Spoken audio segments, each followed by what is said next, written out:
Hey guys, welcome back to the channel. This is a story about what if Naruto inherited a strange otherworldly power from Kushina harem. Before I start, please support for more amazing content, and do consider subscribing to my channel and share this video with your friends. This is written by Brown Phantom and link in description and support writer. Let's start the video. Chapter 1. I'll show that boy that heroes really do exist, that hope is a good thing, not a tormentor. Naruto thought as he was all but training himself to exhaustion trying to, prove a point, you could say. He was in Nami no Kuni and Inari had gone off on his nothing matters, especially you tirade to the Konoha. Needless to say, the whiskered blonde was not in a good mood. Sure, after hearing Tazuna he could understand why the kid was cynical, but he hated seeing people act like everyone was in heaven while they alone were in hell. Kid acts like he thinks he's the only one who ever went to bed crying.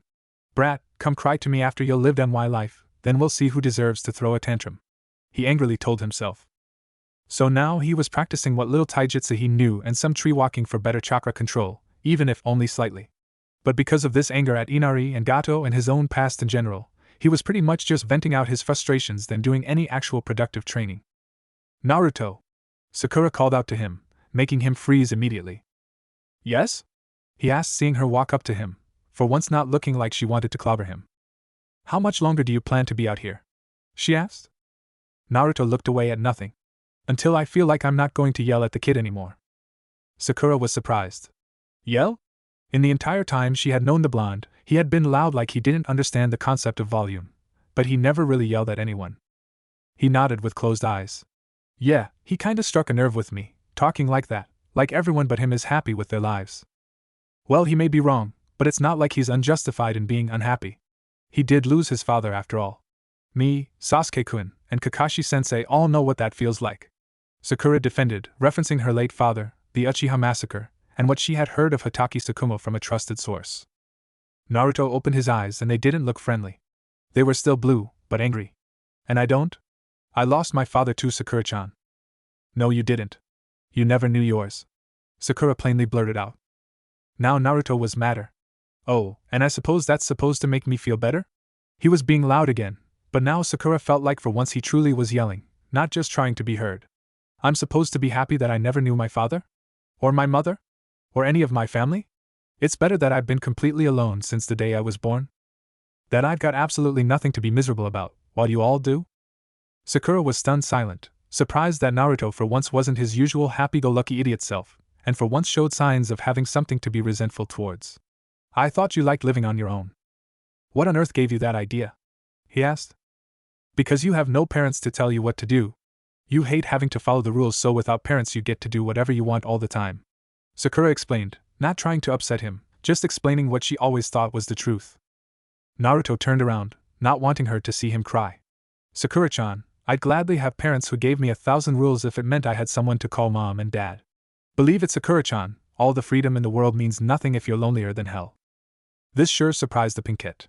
All this time, she thought he was just some spoiled out-of-control orphan and he liked it that way. To hear he didn't was unexpected. Well, I'm sure there's something about it you like. Naruto just rolled his eyes. Oh yeah, I just love the fact that I don't even know if my parents wanted me to be born. I'm absolutely giddy that no one was there to make me feel better when I was hurt and frightened. It's great that whenever I go home the only company I have is cockroaches. Thank you, Sakura-chan, for pointing out all the blessings that are raining down upon me. Wait a minute, that's not rain. Sakura frowned at his overly sarcastic tone. Don't get angry at me. Besides, where do you get off talking like you're the one who suffered the most? Do you have any idea what I saw in town today? I saw a girl half my age wearing something you wouldn't give a bum begging me for food because no one else would give her any. I saw a girl our age, maybe a year or two older, actually working as a prostitute in broad daylight just to earn money. What do you have to say about that? Naruto looked at her so firmly Sakura actually faltered and stepped back a bit. Sakura-chan, I never said I was the only one who suffered. You, however, said I wasn't suffering at all. Well, you never once looked like you were, so how the hell was I supposed to know? She defended. Naruto gave her a hurt look. Sakura-chan, a smile doesn't guarantee happiness any more than a cloud guarantees rain. Sakura was quite surprised to hear him say something that even came close to philosophical. Heck, sometimes she was amazed his language skills went beyond more ramen. Apparently Naruto had more on his mind than she gave him credit for, and more on his heart than she took seriously. I'll leave you alone right now, Sakura said as she left. As she left she stopped for a bit. I don't know what else to say, Naruto, she said before she walked off. Neither do I, Sakura-chan, neither do I, Naruto said to himself as he went back to training. Days later, Naruto and Sakura barely said another word to each other. Apparently they really didn't know what else to say to each other, and both seemed to be in a bit of a standoff, wanting the other to approach them first. Later it came the day when Kakashi was fully mobile again, but unfortunately he predicted this was the day Zabuza was too, and Tazuna would be in danger. Team 7 was positioned at the bridge during construction hours to protect the old man, though Naruto was left behind because he had exhausted himself training last night. I guess he really is trying to prove something, Sakura thought as she stood close to Tazuna, her mind free to wander while her eyes kept watch for anything unusual. I'll give him some credit, he may not have as much talent as Sasuke-kun, but his determination is second to none.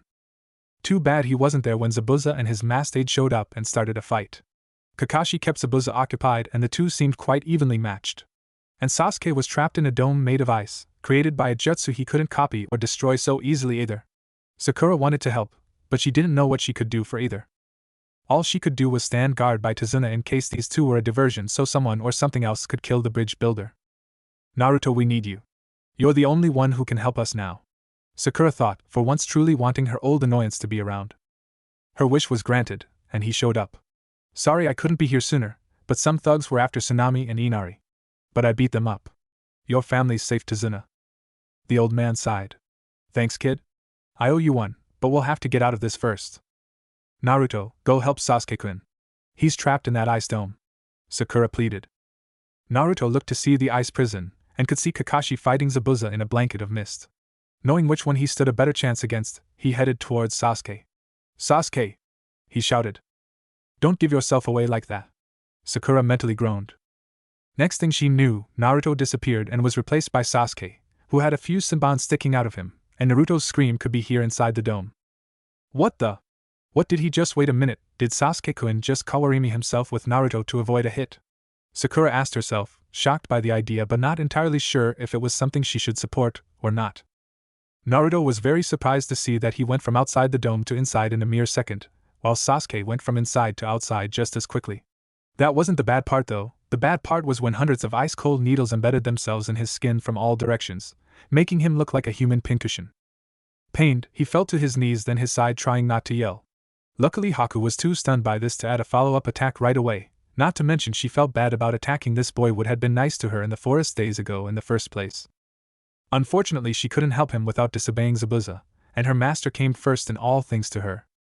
Naruto had a hard time moving, and an even harder time using his chakra to help heal himself here. Haku's aim had been too good at that one attack, these ice Senbon hitting many nerves and even a dozen tenketsu. Naruto's chakra system couldn't even incorporate Kyuubi's chakra, at least not right away. And one needles also impacted the seal's exact center. Guess I'd better finish him off.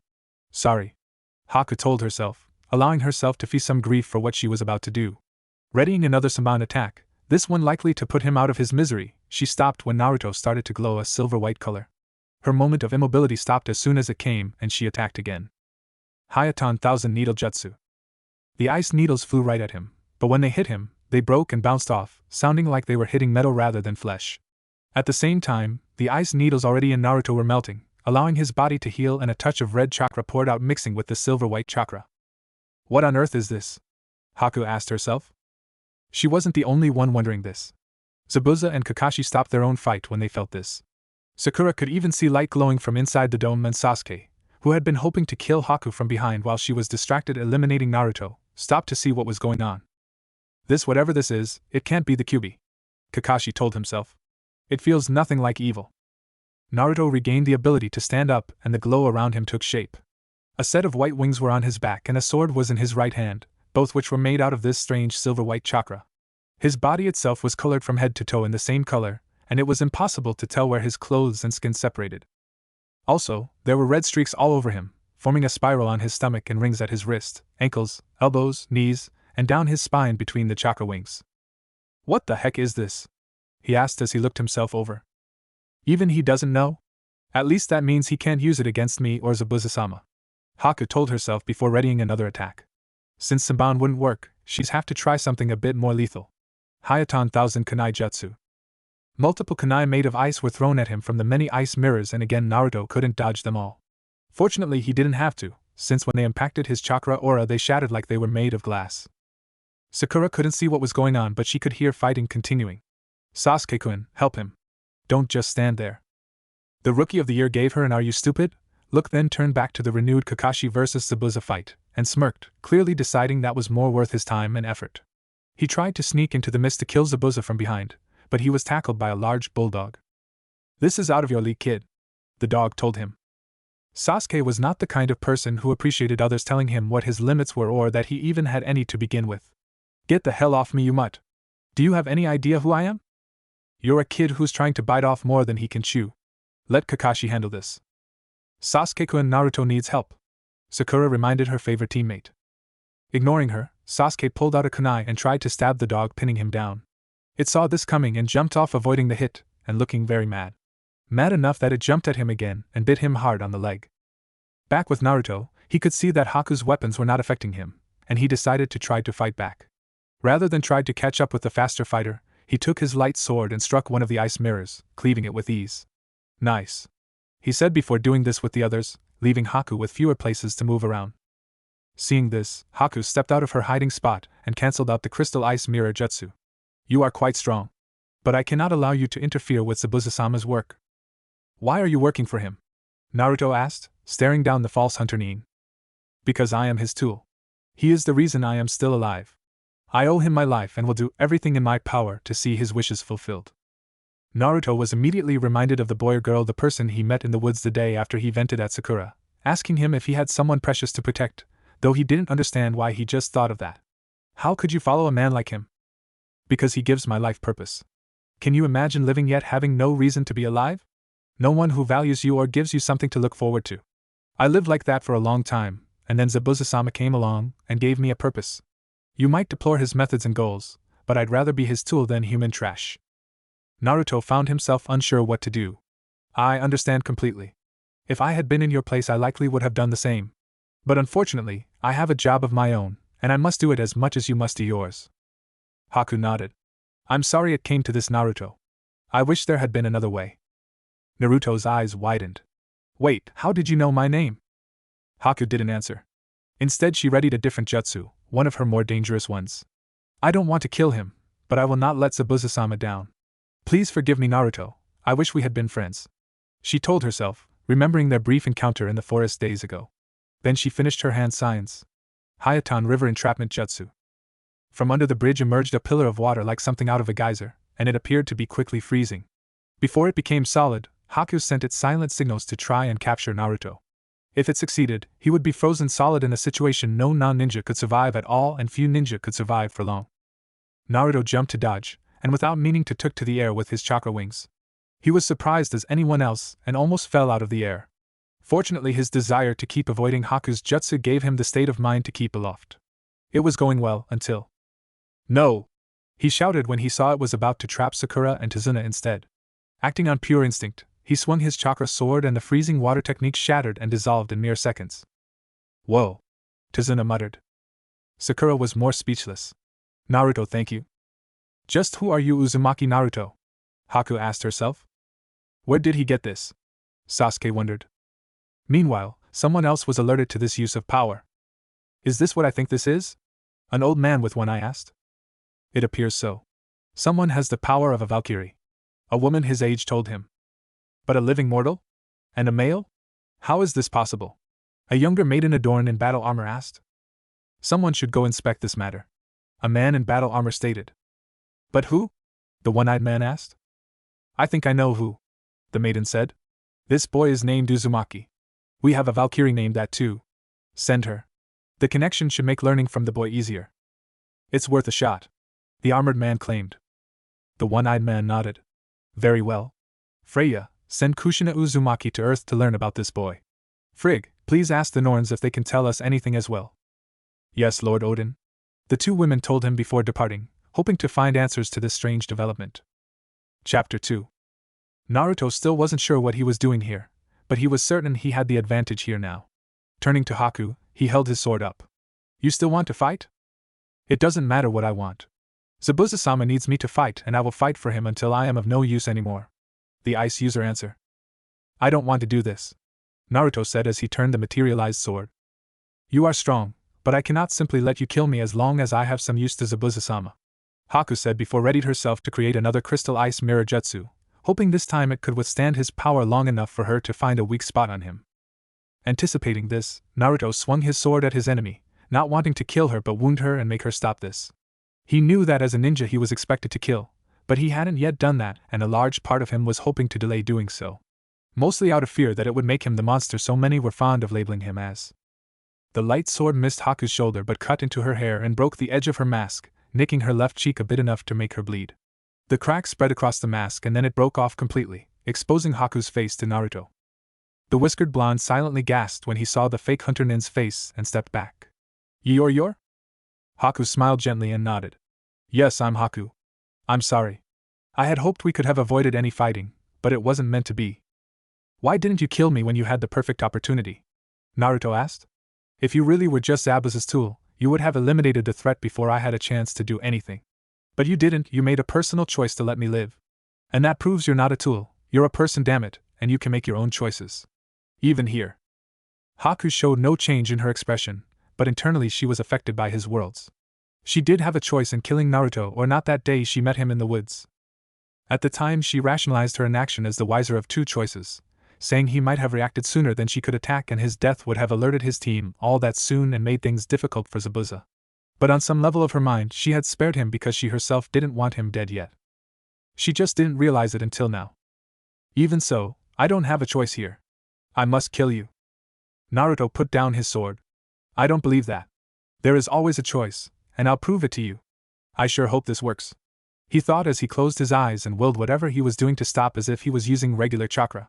In no time, the white glow faded and everything with it disappeared. Naruto was normal again. Haku was confused. What are you doing? Giving you back the ability to choose. Attack, or don't attack. Free shot. Your choice. Not mine, not Zabuza's, yours. What will you do? Naruto said before spreading his arms, just standing there making himself a target. Sakura could see him do this, and was as astonished as Haku was. Naruto, what in Kami-sama's name are you thinking? I'm taking a leap of faith, and saving someone from themselves. He told his teammate without turning around to face her. Haku found herself having an unexpected yet very hindering dilemma. Her initial thought was to rush forward and cut Naruto's throat, but her body refused to respond. This has to be a trick. No one would do this unless they were suicidal or had a trick that requires the opponent to strike first. That must be what it is. And yet she saw no anticipation in his eyes and his hands were kept apart to make hand signs for jutsu impossible. But as she looked closer, she saw a sense of calm in his eyes instead of anything else. Either he's accepted his fate with serenity, or he believes I don't have the courage to do anything to him. Well, are you going to kill him or not? Sasuke shouted, and even Sakura could tell he was actually talking to Haku, not Naruto. Sasuke-kun, how can you say that? And why aren't you helping him? Like I'd waste my time helping the dope. I'm just watching to see what his power can do. If he wants to throw his life away like this, so what? It's not like anyone really wants him alive in the first place. Sasuke replied. Sakura was disgusted to see his apathy towards their teammate, but it wasn't just his words that got to her. Is that how I come across about Naruto? I feel like I'm looking at myself. Haku ignored all the side banter, trying to make herself do something. She did start a short set of one-handed hand signs and an ice kunai formed in her hand. She then lunged at Naruto and brought up her weapon, aiming for his neck. As she moved, he did nothing. She moved fast and true, and the kunai got right next to his skin. And then it just stopped. Haku just stood there, her body and arm trembling as she held the weapon close but not close enough to him. All he felt was a chill, no damage or pain. He didn't back away, he didn't move her arm from him, he didn't even breathe harder or sweat hard. Haku saw this, and despite this completely free shot she'd never get again in a million years, her body refused to cooperate. Her hand dropped the kunai which broke on the bridgestone, and she collapsed on her knees, tears flooding down her cheeks. I can't do it. I can't kill someone like this. I'm not a murderer. Zabuza-sama, I failed you. Her weeping overcame her voice. Naruto knelt down and placed his hands on her shoulders. She did not reject his touch. What's wrong with not killing someone because it doesn't feel right? What's wrong with deciding for yourself instead of just doing what you're told? I can't serve Zabuza-sama anymore. I'm a disgrace, a broken tool he'll have no use for anymore. Serving him is the reason I live, and now I'm nothing more than a corpse that still breathes. You said he took you in and trained you, right? Naruto asked. Why would he do that if he was just going to get rid of you first time you couldn't do a job for him? Do you really have so little faith in your sensei? And even if he is like that, is that a man you want to give your soul to? You don't understand. No matter what kind of person Zabuza-sama is, he's all I have. Silver you can get is more valuable than gold you can't, and soon enough to you there's no difference between it and gold when it's all you can have. You have options, you have friends, you have a home. The one thing I have in the world is Zabuza-sama. I can't lose him. But you can have options too, Naruto said. Would you truly desire death because of a failure? Would your master truly be honored if you simply threw away your life without a fight? How can you look at me and tell me how to live? You don't know me, you don't know what I've been through. Seeing that no fighting was going on and that Naruto wasn't using his strange new power anymore, Sasuke approached and hit the side of his head hard, making Naruto fall onto his side. Enough with this crap. I always knew you were pathetic, but I never knew you were this pathetic. Haku was shocked. How could you just attack your friend like that? Friend? That worthless waste of flesh? I have no friends, I have no family, I have no loved one. I am an avenger, and battle is all I live for. And you will be my first kill. Feel honored you died at the hand of your superior. Sasuke said, pulling out a kunai ready to drive it into her neck or eyes or where he could as long as it was lethal. Haku felt anger at this Konoha, and briefly remembered her father, acting similar to Sasuke's, saying he could kill her and her mother because they were worthless compared to himself. In her anger her survival instinct overloaded her depression, and she pulled out some metal samban. Sasuke drove the kunai down, and Haku blocked it with her needles, even using them like chopsticks to pin the kunai in place. Sasuke tried to compensate for this by pushing down harder, and even though the result wasn't immediate, it was clear Haku couldn't hold him back for long. Luckily she didn't have to, for Sasuke was tackled from the side by Sakura. Caught completely by surprise, the Uchiha was taken down by the Pinkette. Naruto had recovered and seen this, and he was even more surprised than Haku was. Sasuke-kun, what on earth were you thinking? Sakura shouted, not entirely certain what shocked her more, the fact he attacked Naruto so thoughtlessly or the fact he talked like being killed by him was a privilege. Uninjured except for his pride and a slight sting he felt on his side, Sasuke glared at his kunoichi teammate. Who the hell do you think you are? He then swung his kunai at her, and she reacted back, jumping back but unfortunately not fast enough, and the end of the kunai drove itself into her left shoulder, though that may not have been what Sasuke had been hoping to strike. Sakura screamed in pain, loud enough that even both Kakashi and Zabuza briefly paused when they heard it. Zabuza worried it was Haku screaming, but couldn't confirm with the hidden mist jutsu in the way. The wind had dissipated most of it, but some still remained. Also both were getting worn out fighting the other, and knew trying to leave the fight to check would make them vulnerable to any sneak attack from the other. Naruto was free and rushed to help his teammate. He pulled Sakura away from Sasuke, kicked Sasuke in a stomping manner to keep him down, and held Sakura close. Sakura-chan? He saw the wound with the kunai still in it. Hold on. He ripped off his right sleeve, then pulled out the kunai. Sakura yelled, not as loud this time, and blood began pouring out. Naruto quickly wrapped his sleeve around the wound and started to apply pressure. Keep your hands on the wound. This should hold until we get you better help. Naruto, thank you, Sakura quietly said, for once not minding his closeness in the least. Kakashi and Zabuza had to stop fighting for a moment, both seeing their current strategies weren't working. Zabuza couldn't land a serious hit on Kakashi, and Kakashi couldn't land a serious hit on Zabuza. Only one thing could turn the battle in Kakashi's favor, and he was now ready to use it, although he was fairly certain he would only have one shot at it. You're a worthy opponent, Zabuza-san, but I'm afraid this cannot continue, the Cycloptic Jounin stated, starting up a set of quick hand signs before gathering chakra around his right hand and forearm. Zabuza was stunned by it, swearing he saw actual chakra itself being used here, when in reality it was just standard lightning element manipulation. Behold, Raikiri. Kakashi then darted forward, hoping this jutsu strong enough to cut a lightning bolt in half would penetrate Zabuza's sword and if he was really lucky hit the missing nin too. Relying on all his experience, Zabuza darted forward with Kubikuribocho ready to cleave Kakashi in half during this brief time he was exposed. They both knew one way or another one of them would fall right after this last clash. Haku, who had been watching Naruto treat Sakura, saw her master possibly about to die and got up to go help him. Naruto saw this and knew exactly what she had planned. So you have no faith in your master at all, do you? The ice user froze, metaphorically but good word use if I do say so myself, and looked at the whiskered blonde. What? You know Zabuza's strength better than anyone, I'm assuming. Is he so weak that the only way he can get out of a battle is for you to bail him out? Naruto asked. Haku didn't reply immediately, but she didn't have to. In this time, Kakashi's Raikiri was reamed from Zabuza to his sword and hit it at the base of the blade. The lightning blade was sharp enough and forceful enough to pierce through the metal blade while Kakashi briefly used the sword as leverage to deliver a spin kick to Zabuza's head.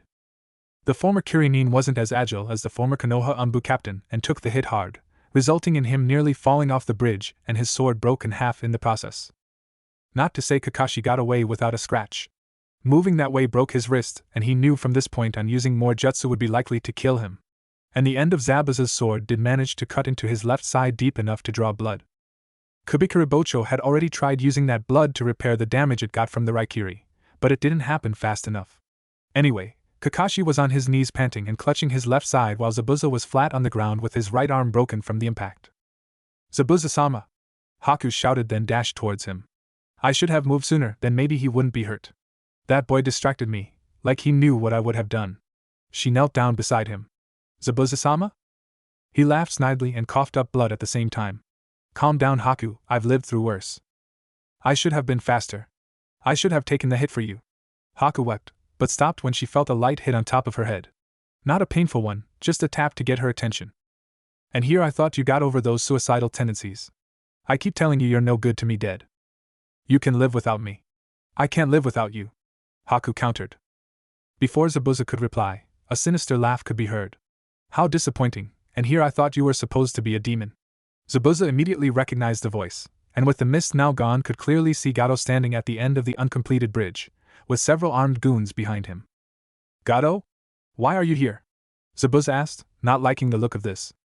"You failed, Zabuza, so change of plans," the short businessman answered. "Actually, that's not exactly accurate. I never did intend on paying you for your work, I just now have a legitimate excuse for it.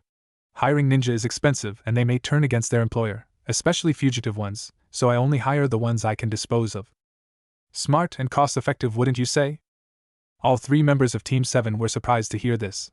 Up until now, the idea that the employer could be an enemy too had never crossed any of their minds. "Who is this monster?"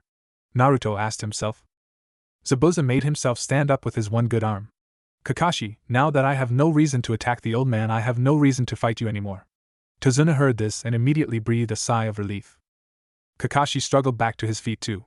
"You're right. So what do we do now?" "Isn't it obvious? Get rid of the midget," Naruto shouted. "Midget?" Gato repeated, infuriated. "Yeah, midget. I mean, people call me short, but I'm still young. So what's your excuse?" Naruto yelled at the corrupt tycoon. "Get him!" Gato ordered as his men charged. Zabuza immediately grabbed what remained of Kubikuribocho with his left hand and stood in front of the goons, making them pause. "Kid's got the right idea, and I don't know about the others, but I intend to turn the guy who tried to stiff me into a stiff." "With what? That broken knife?" a random goon asked. "A broken blade can still cut, especially when it's my blade," Zabuza warned before charging forward. Haku could only stand back and watch, knowing she was not suited to taking on a crowd this size. The Konoha Nin watched in stunned awe as Zabuza moved with the speed and reflexes that could only come from experience, savagery, and fearlessness. His broken Kubikuribocho made excellent use of the blood it drew, using the iron in the blood to rebuild itself little by little from the base of the blade. And while the Konoha Nin couldn't understand how the sword was doing it, they did see the fact it was repairing itself the more it was used. In less than a minute, all of Gato's goons were dead, some still on the bridge and some fallen off it, and only Zabuza was still standing. He had broken weapons sticking out of him in random spots, and he looked exhausted just standing under his own power, but he was still alive and glaring at Gato. At that moment, the citizens of Wave led by Inari showed up with whatever they could find as a weapon. They were shocked by the bloodbath remains they encountered, but seeing Gato made them too angry to focus on anything else. "Gato! Leave our country at once and never return!" Several citizens shouted out, no longer sounding afraid of him. Instead, Gato was the one who was quivering. "Can't we work something out?" "Yes, you die and we don't. Sound fair?" Zabuza said, coughing up more blood. By now his facial bandages were torn off so he wouldn't risk choking on his own blood. Seeing only one way out, Gato tried to run. Unfortunately, Zabuza was the better runner of the two and caught up to him. Swinging his executioner's sword, he decapitated the shorter man with ease. The momentum of everything made both the head and body of Gato fall into the sea, never to be seen again. Out of energy and taxed by combat, Zabuza finally let himself collapse and rest. Haku rushed towards him, seeing he was far from fine. "Zabuza-sama? Don't move. I'll get you somewhere where you can heal." The missing Nin smirked. "Haku, we both know moving me would only make me lose more blood." Haku looked at the crowd, who were cheering that Gato was finally gone. She even thought she heard a chorus of Ding Dong the Witch is Dead start up. "Is anyone here a doctor?" she shouted, hoping someone better at treating wounds than her was here. Unfortunately, no one could hear her. No one except the Konoha ninja. Team 7 stepped forward, with Kakashi being supported by Naruto after covering his Sharingan again. Is he okay? Sakura asked, still using her hands to apply pressure to her own wound. Please, I know we were enemies not more than 5 minutes ago, but I beg of you, help me save Zabuza-sama. Haku pleaded on hands and knees. Being the most mobile and hands-free ninja at the moment, Sasuke stepped forward, but instead of pulling out his personal first aid supplies, he pulled out a kunai and jabbed it into Zabuza's chest, cutting into his heart. Everyone gasped at seeing this, even Kakashi. Sasuke, why did you do that? Naruto shouted. Now I can say I killed a rogue Nin, and with witnesses no one can ever say I didn't. The dark-haired Avenger calmly answered, sounding like he did something to be proud of. Haku saw red and reacted by punching Sasuke in the jaw so hard it reminded Naruto of the times Sakura hit him. In fact, everyone could hear his jawbone breaking from the hit. But before she could do more, Kakashi hit a pressure point on her that made her pass out. Naruto looked at Zabuza, who was still alive albeit barely. You know Haku practically worships you. If you die, what's he going to do now? Zabuza looked right at Naruto. Kid, whatever happens, please give Haku a reason to live. I don't want to see her join me in the afterlife for a good long time. If she dies soon, I will come back and kill you. Naruto looked nervous but nodded. I swear, Zabuza Momochi, that Haku will not die for a long time. Zabuza smiled and closed his eyes. Thanks, kid. Then he breathed no more. Everyone looked at him and gave him a moment of silent respect. The moment ended quickly thanks to Naruto. Wait, did he say Haku was a girl? Chapter 3. Throughout the town there was a party of Mardi Gras proportions, and despite the fact the townspeople originally barely had anything to their names that morning, somehow they got a good supply of alcohol passing around and music blaring, and overall a good time was had despite the lack of luxury in it. Team 7, however, were not a part of it. Kakashi was exhausted and knew he need no less than a week to return to normal, his Sharingan taxing him if nothing else, and Sasuke was sedated so Tsunami could mend and set his broken jaw. Though he wouldn't be able to talk or eat solid food until they got him back to Konoha with him like this. As for Naruto and Sakura, that night they were working to give Zabuza a grave while Haku watched and kept near the body, still silently weeping. Sakura looked at Haku, then to Naruto, who wasn't wearing his orange jacket right now. Naruto, I think you should talk to Haku when we're done, she whispered. He nodded.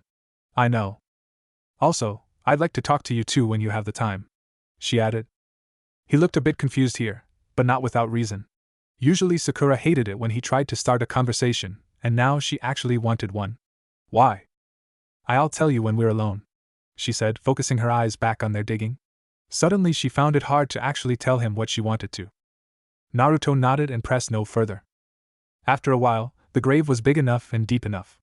We're ready, Naruto told Haku. The ice user was still reluctant, but allowed Naruto to make some clones and place the body in the grave. She formed some flowers made of ice and placed them on Zabuza's body before the clones started covering him with dirt. Sakura spoke to Haku without looking at the grieving girl. Hey, if you need another girl to talk you, feel free to do so with me. I may not know you well, but I suspect you might enjoy some fellow female company. Haku didn't respond, but at least gave no indication she had no interest in the offer. Sakura walked away, and the two remaining at the grave at first didn't know what to say. Naruto had no idea how to console someone who was grieving, and Haku felt slightly bitter towards him for keeping her from saving Zabuza in the first place. I understand if you hate me, Naruto said, surprising the girl. I mean, I tried saving your life but it cost him his. Why wouldn't you be angry? Why me? Why did you do it? You could have let me die twice already, yet you didn't. I was returning the favor, he told her. She turned to him. That's it? Simple as that? No, but isn't that reason enough? Haku shook her head. No, it isn't. Why did you really interfere with my role? Why did you force me to live without Zabuza-sama? I didn't plan on him dying. But I figured you had no reason to die yet either. I mean, you're 2 years older than me at the most. You still have your whole life ahead of you, and Zabuza wants you to live it. Are you really going to make his sacrifice worthless? No, I can't do that, but I don't know what else I can do. Why don't you talk with my sensei? I'm sure he might at least have some ideas. Just please let me know what you decided on, Naruto told her. Then he stepped away. I'll leave you alone for a bit. If you need to talk, I'm available. He then walked away. Haku, alone, looked at Kubikuru Bocho left next to the grave. They said it rightfully belonged to me now. I guess that's a sign they're not against me. If they were, they'd just confiscate it, and keep me bound and gagged for who knows what their village does to my kind. Maybe this is a test, because now they know my face and some of my history. I could run off then be hunted by their village for the rest of my life, or kill them first and risk being killed now before I succeed. Or maybe, just maybe, these guys really mean me no harm. I'm so confused. She shook her head to clear her thoughts, then grabbed the large sword's handle. But there's one thing I'm not confused on. This is Zabuza-sama's sword, not mine. Even in death, it is his. With that, she drove the tip into the still soft soil from all the digging and created a sort of grave marker for her deceased mentor. Rest in peace, Zabuza-sama. Thank you for giving me a reason to live. With that reason gone, I don't know what to do anymore. What should I do? But of course, he could offer no answer. The walk to Tazuna's house from Zabuza's grave took about 15 minutes. Not surprisingly, Sakura and Kakashi were waiting for Naruto when he showed up, though Kakashi was resting on the sofa whereas Sakura was seated by the table. Naruto took a deep breath. Before either of you ask, no, I have no idea what that white light thing earlier was. I've never done anything like that before and never heard of anyone who could. I was kinda hoping you knew something, Kakashi-sensei. The silver-haired jounin shook his head. That was unlike anything I've ever seen. But since we don't know the origin, can you at least describe what it did for you, Naruto? The blonde thought it over, trying to recall everything he could. I was hurt before it happened, and I think I couldn't call on my chakra at all for a moment. Not even in your special reserve? Kakashi asked. Naruto got the message and nodded. Yeah, I think. Special reserve? Sakura repeated, confused. What's that? Let's call it a birth defect of mine. Naruto told her. I have enormous reserves, and probably more chakra than most of our jounins, even Kakashi-sensei. Sakura was wide-eyed. Really? Sounds like a blessing rather than a defect. Naruto looked down, forlorn. Trust me, Sakura-chan, it's anything but a blessing. Why? Because it screws up my control and makes performing half of all ninjutsu, and virtually all genjutsu, impossible for me. I failed the academy clone jutsu not because I'm untalented, but because of a physical disability. And it makes most of the ninja resentful towards me because they hate seeing someone young like me surpass them like this, so I've never had a proper teacher show me how to get better. I learned the shadow clones completely on my own. Sakura was silently surprised. I knew his solid clones couldn't be an easy thing to learn, but I never thought about how he learned that but failed the academy version. Kakashi mentally smiled. Good cover, Naruto. Avoid the complete truth by telling enough to be acceptable. Sakura cleared her throat. And this had nothing to do with that white light angel armor thing you did? I don't think so. The whiskered blonde answered. Can you do it again? Naruto didn't look forlorn anymore, and thought it over. Maybe. Here goes nothing. He closed his eyes and tried calling on his chakra like he didn't know how to do. Nothing happened. Maybe it needs a specific trigger. We'll have to test it out later when I'm up to the task. Kakashi sighed before sighing tiredly. But for now, you two just stay out of trouble and try not to fight with each other. No need for another of us to be out of commission. Naruto sighed. Alright then, I'll just go out and get some fresh air then. He then turned away. Naruto, can I go with you? Sakura asked. The blonde stopped in his tracks and turned towards her. Wouldn't you rather nurse Sasuke back to health? He sounded genuinely confused, not jealous or spiteful. He's not going anywhere for a while. Please? I just wanted to talk to you for a bit. Sakura answered. Still confused, Naruto nodded. All right. Kakashi was pleased to see them act like this and leave the house peacefully. Looks like all that teamwork effort hasn't gone to waste. And now I have some peace and quiet. Naruto and Sakura were walking away from the house and Zabuza's grave. They were on the edge of a forest and outside the town's boundaries, and it was already night.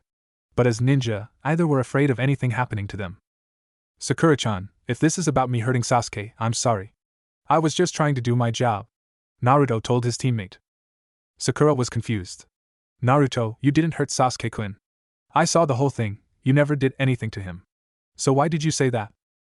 I don't know, isn't that the whole reason you wanted to talk to me? To tell me what I did wrong to your precious boyfriend and how stupid I was? Sakura frowned but sighed. I guess I deserve that. But trust me, Naruto, I'm not at all angry at you. Instead, I'm concerned. Really? He asked, confused but not unpleased. She nodded. Yes, something strange happened to you and we don't even know if it's a good thing. Also, Sasuke-kun used you to take a hit for him. Aren't you hurt from that? Naruto shook his head. Not anymore. I've always been a good healer. I'm more concerned about your injury. Sakura gingerly touched her wound, now properly bandaged up. Naruto's sleeve was being resewn onto his jacket by Tsunami. Thank you for helping me, by the way. But still, why did Sasuke-kun do that to us both? We're his teammates. Naruto looked hesitant. You really want my opinion on that? She nodded. Fine, but no hitting. You asked me after all? He sighed to give him a chance to put his thoughts into the proper words. Personally, I think he was pissed that he wasn't kicking Haku's ass like it was nothing. He was struggling just to stay even with her, and he hates thinking he can't win. I mean, come on Sakura-chan, I know you love the guy and all, but even you have to admit Sasuke does have a bit of an ego on him. Sakura was about to deny this, but once she opened her mouth no words would come out. She then closed her mouth and eyes and nodded. Yeah, he does, I admit that. But I always thought it was justified. I mean, he was Rookie of the Year after all. Naruto sighed wearily. Sakura-chan, that only mattered back in school. This is the real world. Did you think Zabuza or Haku cared he was the best in our class? Hell, remember how Zabuza became a genin by killing everyone else in his class? If Sasuke had been in the same class as Zabuza, do you think Zabuza would have spared him? Sakura gasped in horror at the thought. If that happened, it would have definitely been a duel to the death, and I'm not even sure Sasuke-kun could have won that one. Naruto looked away from the pinkette towards the horizon, almost as if he couldn't look her in the eyes for what he was about to say. Sakura-chan, I know Sasuke is a hotshot in Konoha. I never forgot, considering no one ever lets me forget my lot in life. But what you and he forgot is outside Konoha he's just another genin to the rest of the world.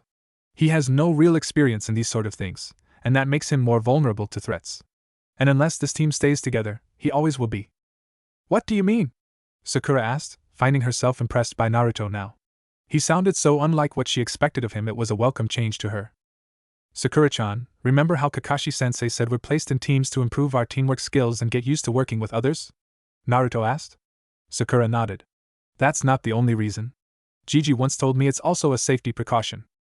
When one of us is attacked or in danger, the others come forward to help them, and they in return will be helped by the others. From there, trust and teamwork will grow naturally. Sakura took this in and found herself agreeing with the logic.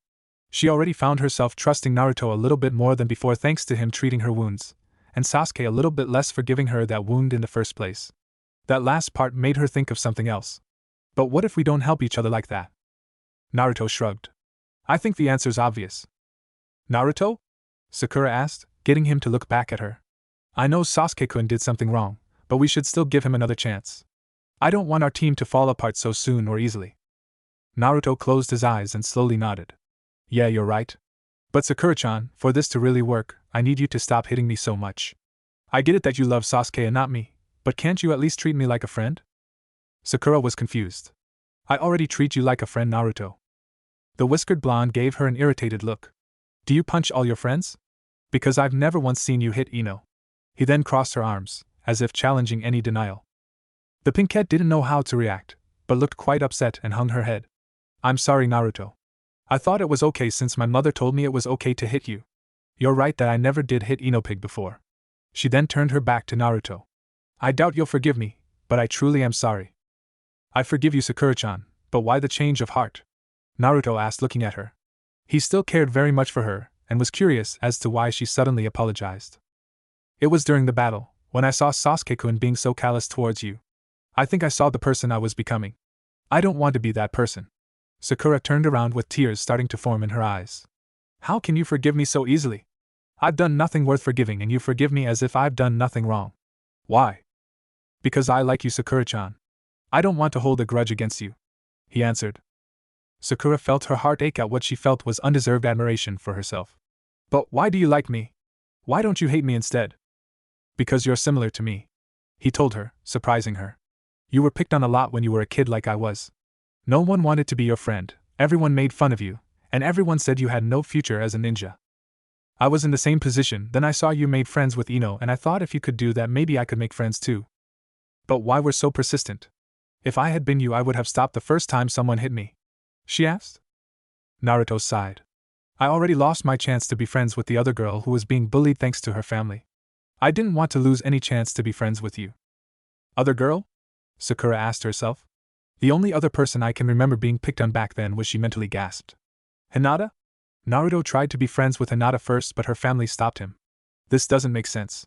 She cleared her throat. Naruto, do you remember who that girl was? He shook his head. No, I was beaten up pretty good that day and got a concussion from it. All I can remember is that it happened, but I can't remember anything about who was involved except that the girl had dark hair. When I woke up in the hospital, I was given a note by a masked dark-haired man that said if I came anywhere near that girl again they'd gut me like a fish and even the Hokage couldn't stop them. Sakura was so horrified at hearing that she actually tasted bile. Why? Why would someone make such a threat to you when you were just a kid? What kind of monster says that to a child? They weren't the only ones. If I told you half the threats I've received you wouldn't sleep tonight. But why do they threaten you like this? Your pranks can't be that bad. Sakura countered, looking for something rational here. It's not because of my pranks, he answered simply, turning away. It's never been because of my pranks. Then why? Sakura pleaded, desperate to know. Naruto took a moment to reply. Why don't you ask your mother why she wanted you to hit me all those times first? Sakura could see him lightly quivering. Is he crying? Or trying not to cry? Acting without realizing what she was doing, she hugged him from behind, feeling him tense up upon contact. Naruto, I promise I will be a real friend to you from now on. I won't hit you again, even if Mom says otherwise. I may even take you up on your date offer before we go back to Konoha. He put his hand on hers. Sakura-chan, don't pity me like that. You still want to date Sasuke after all. I'll decide who I want to date, Naruto. And if I have to choose between the boy who stabbed me and the boy who helped me, I'll go with the second one. The pinkette told her teammate. It's the least I can do to be a real friend. Thanks, Sakura-chan. That means a lot to me. Neither team did anything that night since they had no idea what they even could do, so they went back to Tazuna's house. Haku chose to stay a bit longer, having no idea where to go from here. She slept in the same room as Sakura, but the two barely had anything to say to each other. Naruto slept on the couch in the living room, wanting to give Kakashi some quiet and some space away from Sasuke, who still was in a bad mood from the battle. He slept comfortably, but a knock at the door woke him right up. Ugh. Who'd show up this early? He asked as he rubbed his eyes and stretched, then opened the door. Yes? It took a moment for his eyes to focus from the sleep and in the morning light, but he saw two adult women about Tsunami's age in front of him. Both had long hair flowing to their hips, but one was scarlet and the other was golden. The redhead had violet eyes and wore a purple housewife dress, and the blonde had red eyes and wore a royal blue tunic dress. Uzumaki? The blonde woman asked. Huh? Is your name Uzumaki? The blonde woman repeated. Naruto reflexively tensed. Yes. Why? Both women smiled. I've got something for you, the blonde added. What? Naruto asked, curious. Your mother, the redhead answered. Me. Chapter 4. Naruto looked at these women in front of him, particularly the one who claimed to be his mother, and did something that once again demonstrated his reputation as unpredictable was deserved. Nice try. He then closed the door.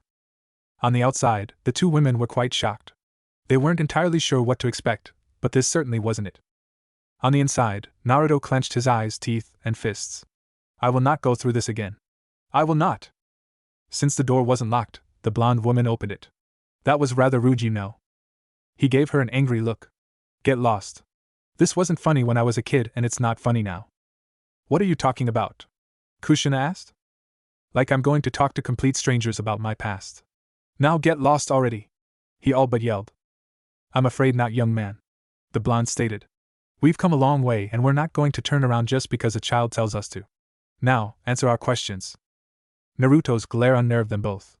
He glowered at them both like he loathed them down to the very core of their souls for an offense they didn't understand. But he also had tears brewing in the corners of his eyes, which were starting to turn red. Kushina stepped forward, but Naruto threw a kunai at her, then ran upstairs. Kushina's quick reflexes allowed her to catch the weapon, and she gasped when she did. He was aiming for my heart. What happened to make my baby this way? We better find out. But that look in his eyes tells me we may have opened a festering wound, the blonde told the redhead. Kushina tried to run upstairs, but halfway upstairs she ran into someone and both fell down. Kushina suffered the worst of it because she fell down the stairs, but she wasn't hurt. Sorry about that, she said before she even saw who her obstacle had been. She looked up the stairs and saw a man with silver hair and a black mask on half his face. Wait a minute, Kakashi-kun? Kakashi saw her and immediately recognized her. But like Naruto, he didn't believe this was the real Kushina. Who are you and why are you disguised? He got up and took a defensive stance, ready for the worst. I'm not disguised. It's really me, Kushina Uzumaki.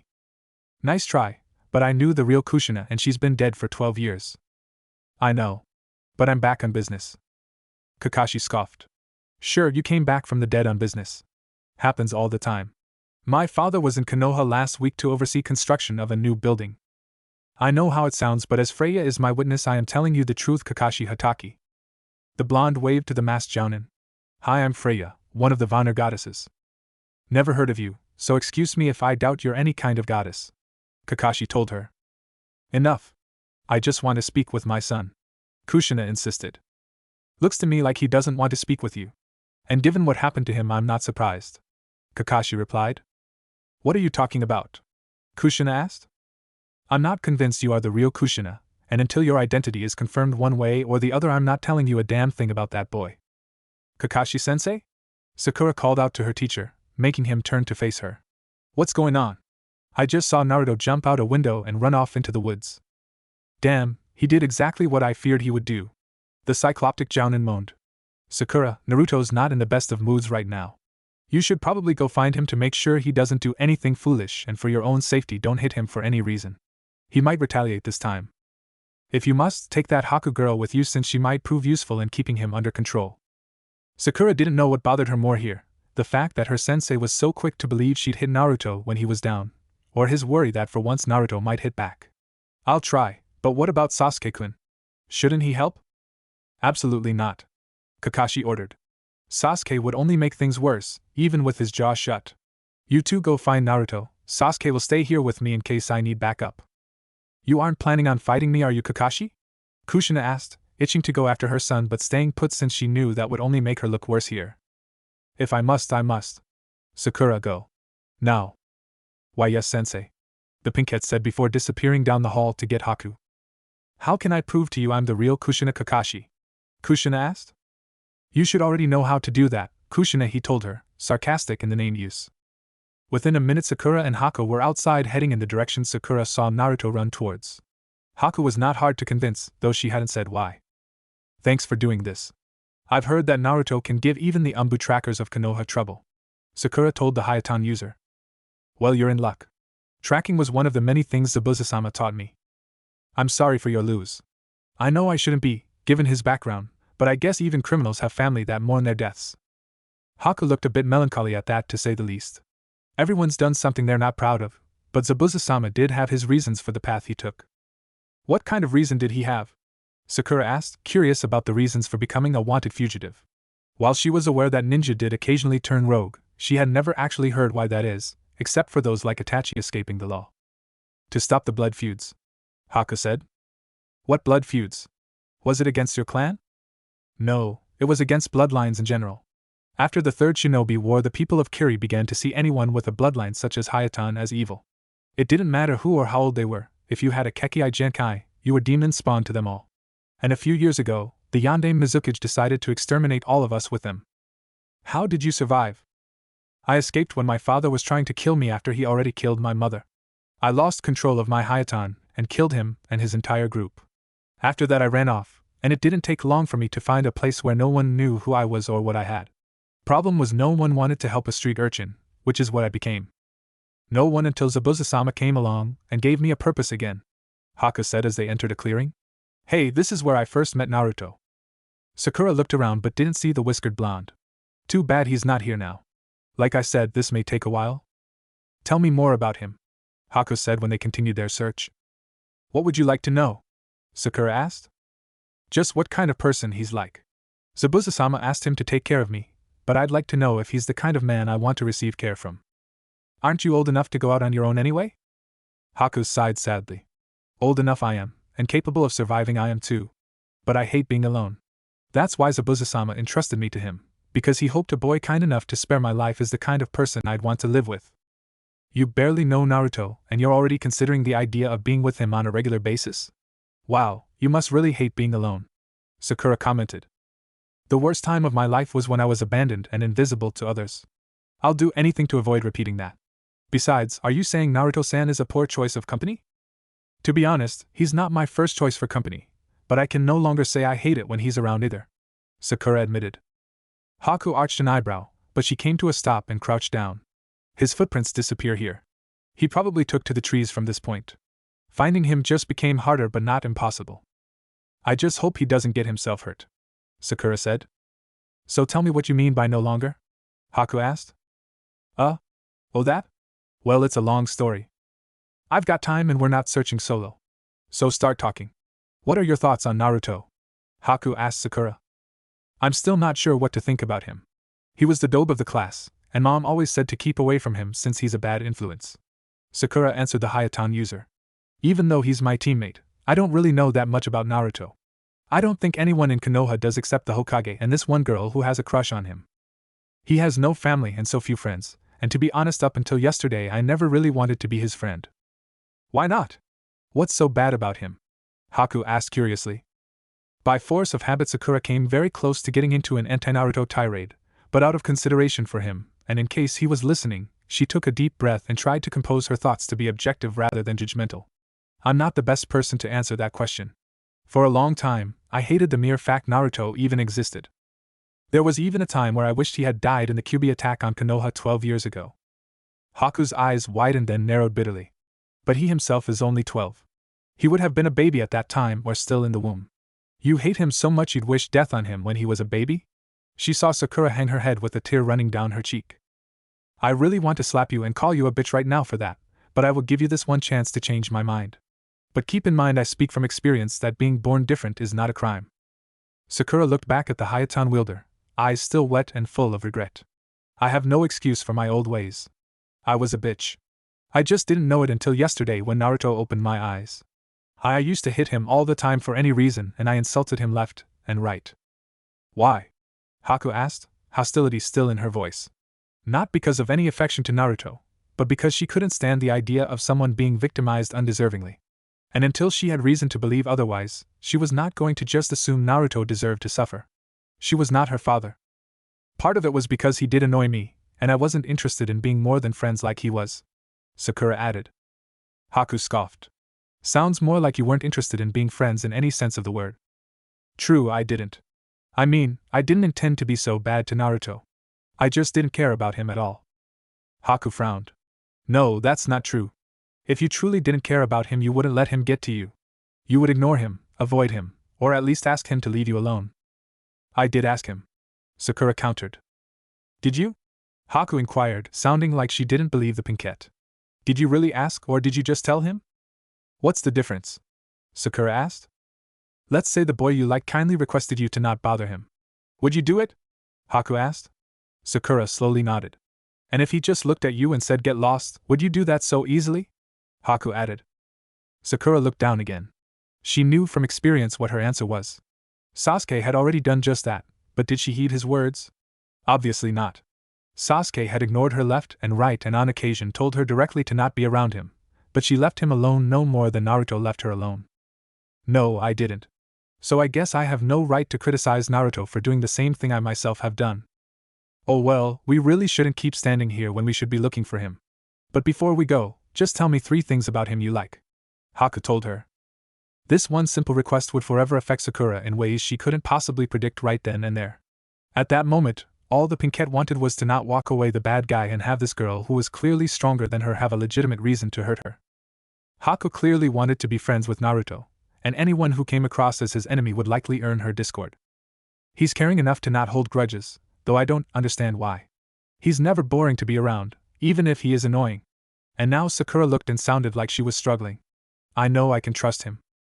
Haku took this in, looking at Sakura in a way that made the younger Kunoichi felt she was being evaluated for her answers.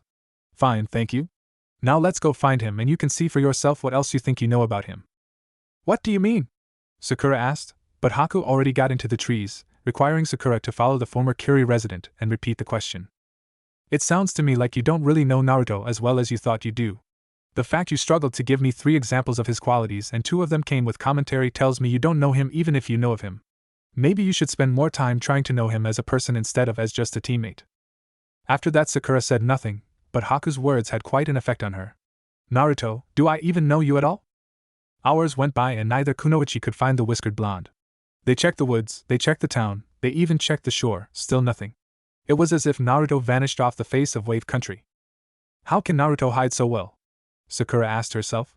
I mean, it should not be this hard to find a blonde boy wearing an orange jacket. The pinkette and her brunette partner had to stop and sit on a bench for a moment. Haku wheezed. I'll give him this, he's the best hider I've ever encountered. Forget that Where's Waldo guy, he couldn't hold a candle to Naruto. It's amazing. I mean, Naruto always wanted to be noticed back in Konoha and in the academy. I don't remember him ever being unnoticeable on purpose. It ever occurred to me that he might be good at hiding when he put his mind to it. But what could set him off so badly he'd want to be this alone? Haku asked. It had to be those women Kakashi-sensei was facing in the house. Somehow they did something that really hurt Naruto. I take it you don't know who they are? Sakura shook her head. Never seen them before. You don't have to wonder much longer. A woman told them, and both girls were surprised to see the two aforementioned women before them, with Kakashi alongside them. Kakashi-sensei, do you know who they are? Sakura asked. The masked Jounin nodded. Yes. It took some convincing, and a good use of Kushina's chakra chains tying me up. He added silently to himself, but I know who she really is. This is Kushina Uzumaki, my sensei's wife, and Naruto's mother.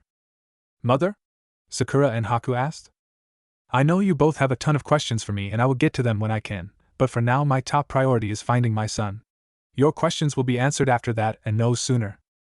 Both girls looked a bit stubborn, but they nodded. Thing is, we have no idea and we've checked everywhere we can. Then obviously he's hiding somewhere you can't check. The blonde woman next to Kushina answered. Name's Freya, by the way, no relation to Naruto, but Kushina's a good friend of mine. And if Naruto is what we think he is, then that's something I must see for myself. What do you think he is? Kakashi asked. Does it have something to do with that white armor of his? Sakura asked. We'll answer everything when we find him. I dislike having to repeat myself. Freya told them. I'm sorry, what was that? Haku asked, cleaning her ear for a moment. I said I dislike having to. Freya started, but stopped when she saw Haku's playful grin. Nice try, girl. Most people wouldn't try that with me. Haku-san, I suggest you not bother this nice lady here. She's above your level. Kakashi told the Hayatan user. Haku was smart enough to not press the issue, so instead she asked a different question. How do you plan to find him when we can't? The way he found him here. We trace his power. Freya answered. Like a sensor? Sakura asked. Sort of. My son's power has a specific feel to it, so in a chakra sense he stands out like a sore thumb with an infection on a giant hand. That's how we find him. Kushina told her. Freya closed her eyes and it looked like a light wind was blowing around her, but no one felt any themselves. Then the wind faded and she opened her eyes. I found him. Where is he? Sakura and Haku immediately asked, standing right up quite quickly. In one of the only places two teenage girls would never think to look for someone. A cemetery. A cemetery? Sakura repeated. Why would he be in a cemetery? Who goes to a grave looking for a living person? Haku commented, seeing the reasoning. Well, what are we doing still here? Let's go already. Kushina said impatiently. Kakashi chuckled. Nice to see that hasn't changed about you. Within 10 minutes the group found their way to the nearest cemetery, some graves clearly fresher than others. And on more than 24 graves there were white poppies among other mementos that probably had more personal meanings to the deceased. These must be all the people Gato was responsible for the deaths of, Haku said, looking over the graves. There he is. Sakura told everyone, pointing to a tree in the middle of the graveyard. Sure enough, up in the branches there was Naruto, and he looked peacefully asleep. Let's get him down but without waking him, Kakashi said. I'll do it since he might not respond positively if he does wake up, and I may be the one least likely to aggravate him further. Kushina looked sad but nodded, and Kakashi slowly climbed the tree and picked up her resting son. My baby boy, even if the All-Father forbids it, I will never leave you again. I will be for you what I couldn't be before, and help you become what you are meant to be. Freya looked at the redhead and with difficulty held her tongue. I know what you're thinking, Kushina, but I'm afraid it won't be as easy as you using your parental rights. This boy has something no mortal was ever meant to have, especially a male, and I'm no convinced he should have it. Friend or not, if I decide your son is unworthy of the Valkyrie power, I will kill him myself and send him to Niflheim. You too if you get in my way, my subordinate. Chapter 5. Naruto woke up close to midnight, not aware he had been returned to Tezuna's house. The first thing he noticed was that he was laying on something soft, not the branch of a tree, and he felt no form of breeze. Remaining silent, he let his eyes adjust to the darkness, and saw he was back into the house of the bridge builder. How did I get back here? He quietly asked. All of a sudden there was a click sound and a lamp had been turned on. Naruto turned that way by reflex and let his eyes readjust to the light. When he could see, he saw Kakashi sitting in a chair right next to the lamp and the desk it was on. Glad to see you didn't wait until daylight to wake up, the Jounin told his student. Did you bring me back, sensei? Technically, no. But I was there when you were brought back. Then who did it? Naruto asked, not understanding the phrasing. Naruto, I have something to tell you, but first I need you to promise me 2 things, Kakashi said, ignoring the question. Like what? First, promise me no yelling. There are people here trying to sleep and it wouldn't be very nice to disrupt that. Second, please answer any and all questions I have to give you first, since there apparently are things I need to learn from you as well. Naruto blinked in confusion. You need me to teach you something? No, just inform me of a situation I have no knowledge of. I want to help you, but to do that I need to know what got under your skin and why. Can you promise me this? Naruto frowned. What's there to say? That woman. Naruto, can you promise me the things I requested? Kakashi pressed. The whiskered blonde looked very hesitant. Fine, I'll shut up and answer your damn questions. This subject really hit a sore spot with him. Kakashi thought. Naruto, I only really have one question for you. Why did you act the way you did this morning? Naruto frowned deeply, much deeper than any time he had been overlooked in favor of Sasuke, which were the only times most people had ever seen him frown. How the hell was I supposed to react? A strange woman shows up pretending to be my mother, and I'm not allowed to be pissed off. You're right. How do you know she's pretending? Kakashi asked. Of course she is, Kakashi-sensei. My mother is fucking dead. And even if she was somehow still alive, she obviously hates me and wants not a damn thing to do with me. And how do you know that? Kakashi asked again. Don't give me that, Kakashi-sensei. It's been 12 years. 12 years. Naruto stressed, coming very close to screaming despite his promise. If I mattered to her even a little, she would have given me some kind of sign about it. 12 years and I got jack squat. If my mother isn't dead, she might as well be dead as far as I'm concerned. He stopped for a moment to stop himself from exploding, and Kakashi said nothing for a time. Naruto, I apologize if it sounded like I was undermining you. To tell you the truth, I can understand exactly why you'd come to that conclusion. It's not uncommon among orphans. But you've never been the type to get this angry, so seeing this behavior in you is quite unexpected. It almost sounds like something similar to this has happened to you before. Did it? Naruto looked away. I've spent years trying to forget that. Don't make me talk about it. Naruto, take it from me, after something terrible happens you can't pretend it didn't. You can mourn it, you can compensate for it, you can try to ensure it never happens again, but you cannot let yourself forget about it. If you do, then what's to prevent it from happening again? It is happening again. Naruto argued, making the Jounin more suspicious and curious, and dreadful of what he wasn't hearing. Naruto, did someone once pretend to be your parent in order to hurt you? Kakashi asked carefully. I know there are people that love to hurt him, but would any of them go that far to make him miserable? It certainly wasn't to help me. The blonde genin snorted, then sighed when he realized the Jounin was not going to drop this tonight. It happened back when I lived in the orphanage. A woman with purple hair came to me smiling and said she was going to give me a home. She said she had found my real family and was going to take me to them. I was very confused, since no one who came by the orphanage even looked at me without glaring, and the ones working there made it clear no one ever would do anything else. They did that? Kakashi asked, hoping Naruto was exaggerating or speaking in anger. What kind of person running an orphanage actually tells a child they cannot be loved? They said it worse than I just did, but yes. So even though I was confused by the offer, I was glad to be able to get away from that hellhole. He then sighed and still refused to make eye contact. Until that night. What happened? Kakashi carefully asked, sounding like a cop interrogating a child in a case. I must have blacked out, because I don't remember most of that night. But I remember the woman taking me to a building saying she was going to introduce me to my family. I saw a man she called her husband and a purple-haired girl my age she called her daughter, and then she kicked me right in the nose. There was a gasp heard, and Naruto turned his head left and right. Who did that? That was me, Naruto.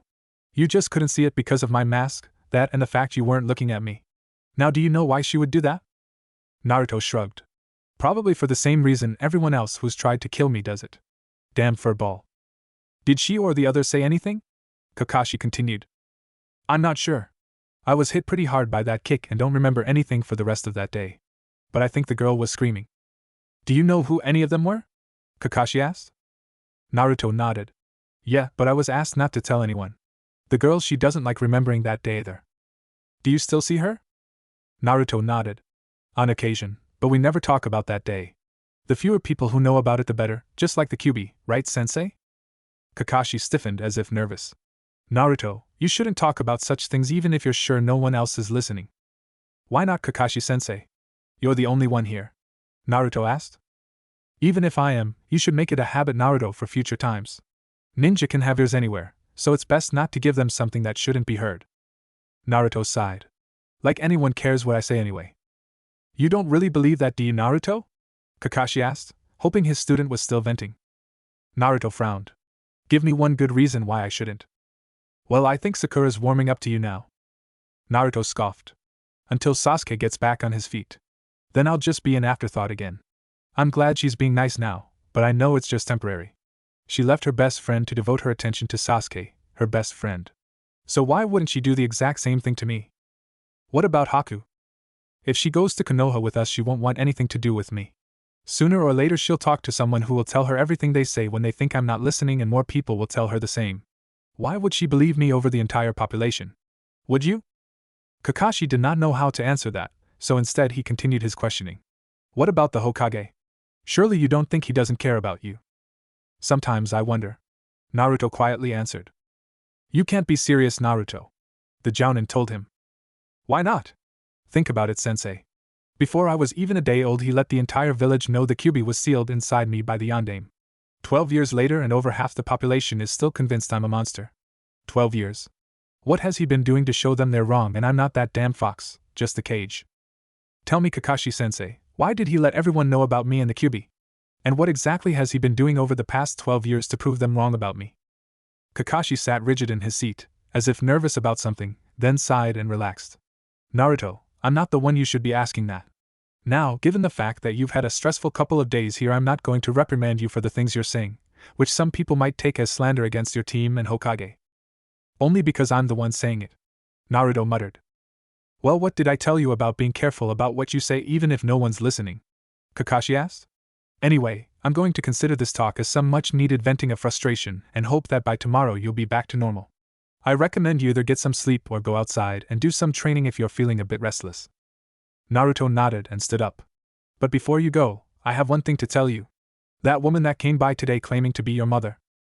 Not now, Kakashi-sensei. Anything but that. The whiskered blonde told the cycloptic Jounin, fist trembling at his side. Kakashi slowly nodded. All right then, I'll save it for tomorrow. Go do what you've got to do to calm yourself down. Just keep it quiet. Naruto nodded and went outside.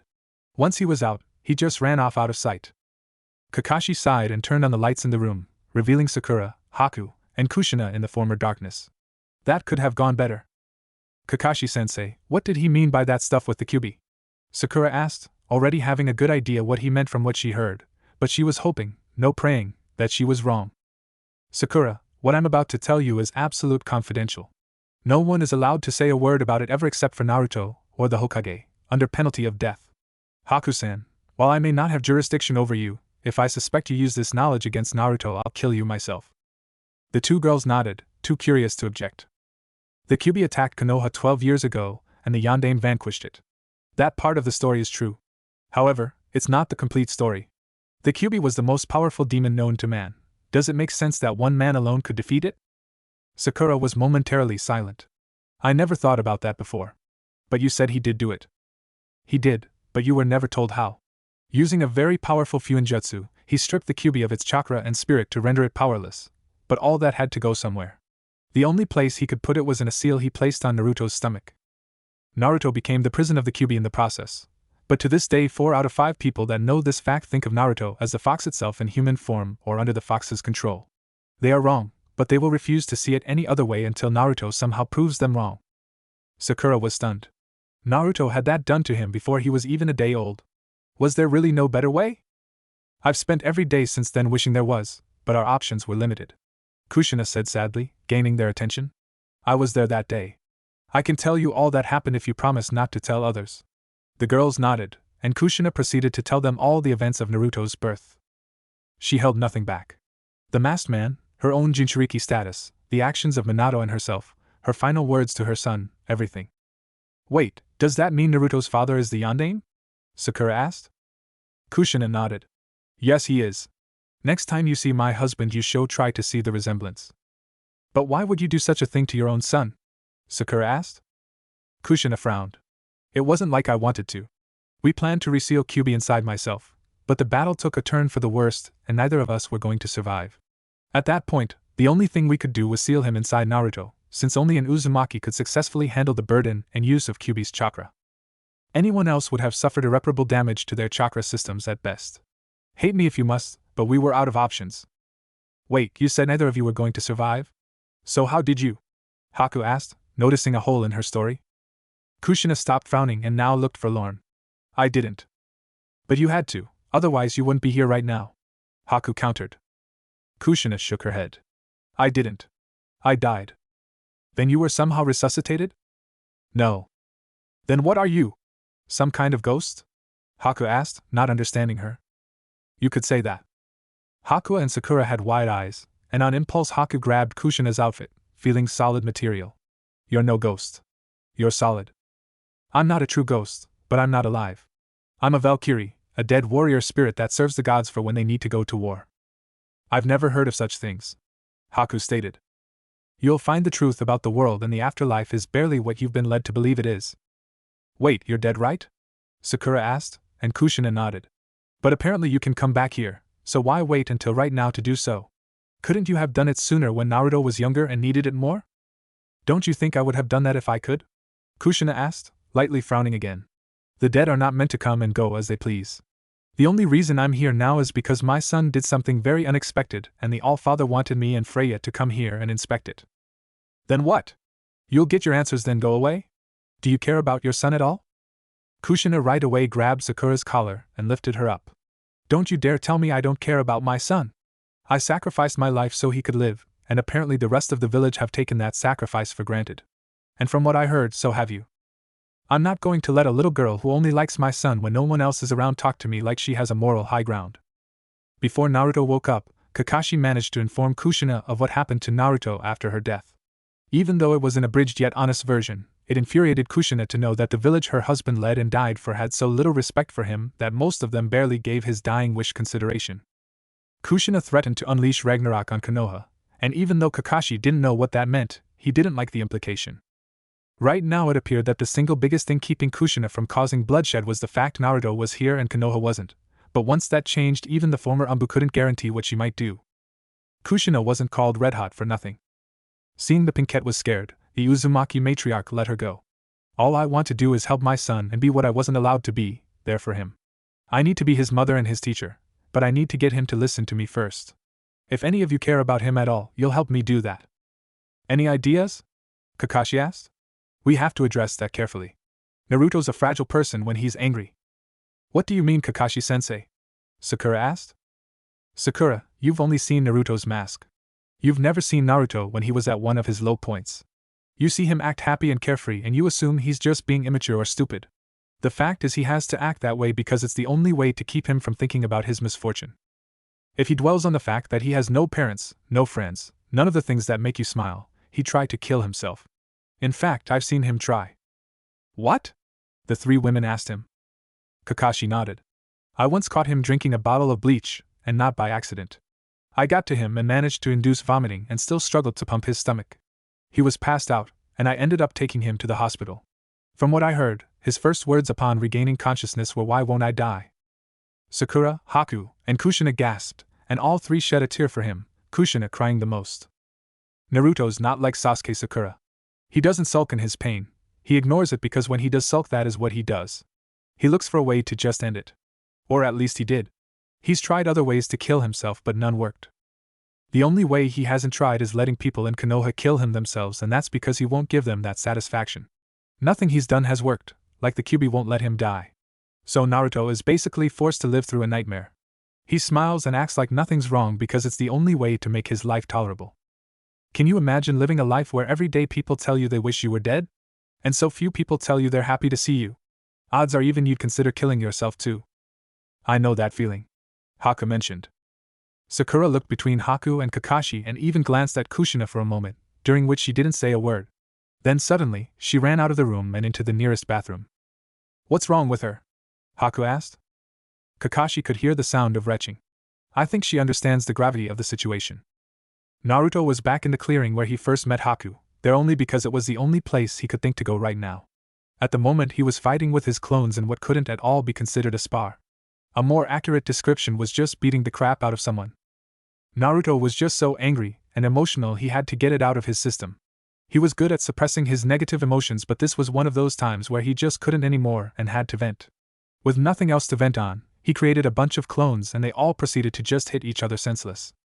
Physical pain was better to experience than emotional pain since it faded quicker in his eyes. After 2 minutes, all clones were gone and Naruto was on the ground panting and sore, and still angry. So he created more clones and started it all over again. This time it only lasted 1 minute and Naruto was starting to bleed, but he still wasn't satisfied. I like a battle as much as the next fighter, but this is just self-abuse, Freya noted as she stepped out of the foliage. Kushina requested she wait outside Tazuna's house and observe Naruto if the boy left the house for any reason. Naruto saw her and was in no mood for interacting with anyone right now. Get lost. My, few men have the balls to talk to me like that. I like you, boy, but I need to see what you can do. Want me to tell you what you really are? I know what I am. An unwanted, unloved nobody. You've got self-worth issues. I'm going to have to work on that. Not good to have a Valkyrie that hates themselves. A what? Naruto asked, not understanding her. That's what you are, son of Kushina Uzumaki. You are a Valkyrie. A living and male Valkyrie too, something that until yesterday never existed. But if you cooperate and listen to me, you could become quite possibly the most powerful mortal in the realm of Midgard. Chapter 6. You could become quite possibly the most powerful mortal in the realm of Midgard. Freya smiled after saying that, waiting to see his reaction. Why would I want that? Huh? Freya asked, genuinely confused by that question. Why wouldn't you? All I want is enough power to protect myself and those I care about. That way my enemies can no longer get to me or those close to me. Why would I need more than that? Naruto clarified. Well, if you're the strongest then you won't have to be afraid of losing when you can't risk it. Freya explained. And how would I know if I was the strongest? Naruto asked. To be honest, you never truly know. You just keep on going and have the strength to back up your claims. But if you can keep doing it without fail, then you can say you're the strongest. Naruto looked a bit settled. That there sounds more my style, but I'm much more interested in what you have to say about what I did today. What was it again? You, my boy, are the most unusual thing I've ever seen, a living male Valkyrie. A what? A Valkyrie, a soldier of the gods who fights on the front line and is part of the first wave in times of war for the divine. Valkyries are very powerful and well-trained, and capable of much. A single Valkyrie is a force to be reckoned with, but a platoon of them is an unstoppable force and an unmovable object, depending on the role it performs. Wow! Was all the blonde could say. However, all Valkyries have two things in common. The first is that they are spirits of the dead who are deemed suitable for the gods' purposes. And second, they are always women. You, on the other hand, are alive and a man. Such a thing is supposed to be impossible, and yet here you are. You sure it's impossible? Freya nodded. Yes, boy, this is not supposed to happen. I would know better than most, since I'm one of those in charge of the Valkyrie army. What? Naruto asked. Freya nodded again, this time with a smile. Allow me to properly introduce myself. I am Freya, goddess of warfare, nature, love, and more. A goddess? Freya nodded. One of many, but I'm one of the highest in rank. I came here because your little power display caught a lot of attention back home, and I had to see for myself what kind of person could invoke this power that should be off limits to those like you. You gonna kill me for being something I had no say in? Naruto asked, getting defensive thanks to years to persecution. If I believe you intend to misuse this power, then yes. But for now, I'm much more interested in seeing if you can use this for the right reasons, Freya told him. Besides, your mother would be very cross if I were to kill you so quickly and simply. Naruto's flinch was quite obvious. There's no way that woman can be my mother. How do you know? Have you ever seen your mother? No. Do you even know her name? No. Then how can you be so completely certain she is not your mother? Freya asked. She just can't be, Naruto stated firmly. Freya rolled her eyes. Oh, terrific reason. How stupid of me to not think of that. Wow, goddesses can be sarcastic, Naruto sarcastically replied. Freya then got serious. Kid, the fact is you don't know. You can't know. You're just telling yourself this because you're afraid of the implications if what I say is true. I am not afraid, Naruto challenged. Yes, you are, the blonde woman countered. You're afraid of what her appearance means. You're afraid that she just abandoned you and is only now appearing for a reason that isn't good for you at all. You want to know why she left you, but you're afraid of what her answer might be, so you're refusing to give her a chance to say it. Naruto just frowned. I'm angry, not afraid. The goddess shook her head. No, you're angry because you're afraid. It's a preemptive emotional strike. Attack before you get attacked. As a goddess of love and war, I know this behavior very well. I'm finding your goddess claim a bit hard to believe. If you truly are one, prove it. Are you truly sure you would want to see? Gods and goddesses have so much more power than mere mortals. Seeing it displayed can hurt a weak mortal, Freya said as Naruto looked more curious. I said prove it, or are you a sham? The genin said with ferocity. Freya smiled at this, as this is what she preferred with a soldier. You certainly are gutsy for a mortal. Very well, I shall prove it, but only with a small show of my power. Too much might destabilize the entire region, she answered. Suddenly the trees around them both moved on their own, emerging from the ground walking on their roots. Before he could react, their branches quickly bound Naruto, keeping him immobile. All the while she never moved and her hands were too far apart to use any form of jutsu. What do you think of that? Freya asked, smirking, pleased with herself. Makes me think you're related to the Shodai Hokage, not a goddess, Naruto retorted. Naruto may not have been an expert on many things, but he was quite informed of the past Hokages. He learned so he'd know how best to do the job when he got it. Wow, mortals are getting harder to impress. In the old days all we had to do is create a little thunder and lightning, and your kind was willing to sacrifice animals to us. But if you need more, I can show you more. All of a sudden, gray cats appeared in what looked like air itself, glowing and shimmering, as if some mirrored ball was right where the cats actually were. And these were no ordinary cats, they were the size of mountain lions, and if it weren't for their domestic appearance Naruto would swear they were just that. At the same time, Freya herself shimmered in the light, and her clothes slowly transformed as she still wore them. Her blue tunic dress turned into golden metal armor with arm guards, all sculpted to fit a woman's body and make her look tough, with blue mesh armor covering what the gold armor didn't. What stood out the most was clearly her necklace, which looked like it had jewels made of crystallized fire. Now are you convinced? Naruto thought for a moment before responding. For now I guess I'll believe you. Good, now, I want you to listen to me. If you don't, my little pets here will make you. Naruto felt the safe thing to do here was remain silent, which he could do if he wanted to believe it or not. Freya sensed this and continued. Now, I come from what you might call heaven. We call it Asgard. Anyway, some dead mortals are selected to go to Asgard instead of the underworld. Not just any mortal gets this though, no, we choose honorable warriors that impress us with their skills and principles. Men go to Valhalla, but women go to Sessrumner, where I rule. In short, I'm the goddess in charge of an entire army of women warriors which are called the Valkyrie. Wow, Naruto said, a bit impressed. Thank you. Now, I tell you this for two reasons. I already told you the first, because you are somehow gifted with Valkyrie power. The second is because Sessrumner is where your mother has been since your birth. I'm sorry, but your mother did in fact die the day you were born. She at least died bravely in battle and was quite a valiant warrior in life, so I granted her admittance into the Valkyrie forces. She couldn't be there for you in the past because she couldn't leave Asgard, but she is here right now for you. Naruto looked away, trying not to look hurt. Why should I believe you? He sounded sad, not angry. The real question is why shouldn't you? Freya asked back. Kid, you have no way to really prove me wrong, and I don't really have much to gain by lying to you. But whether you believe me or not, the fact is I and my companion are the only two beings in this realm that can teach you about your powers. So I suggest you put your martyrdom aside and listen so you don't become a real martyr. If you really know my mother, just answer one question. Naruto responded, his eyes covered by a shadow making him look quite forlorn. Shoot. Did she love me? Why don't you ask her that yourself? Kushina quietly asked as she emerged from behind Naruto, and the trees still binding him in place. Naruto's first reaction might have been to ignore her at best or verbally attack her at worst, if Freya hadn't made him think first. Now he was starting to wonder, could this woman really be his mother? Kushina looked at her son, eyes brimming with tears. Naruto, you have no idea how sad I am for what happened to you, and how glad I am to have this chance to see you again. You look so much like your father. Would you like to see him? My father? Is he dead too? Kushina sadly nodded. I can bring him here for you to see for a bit. Kushina, that might not be the best idea, Freya warned. Kushina shook her head. Consider it a demonstration of one of his powers, and besides, you know a better person to summon? Freya closed her eyes but didn't look unhappy. Do as you wish. Kushina nodded and smiled.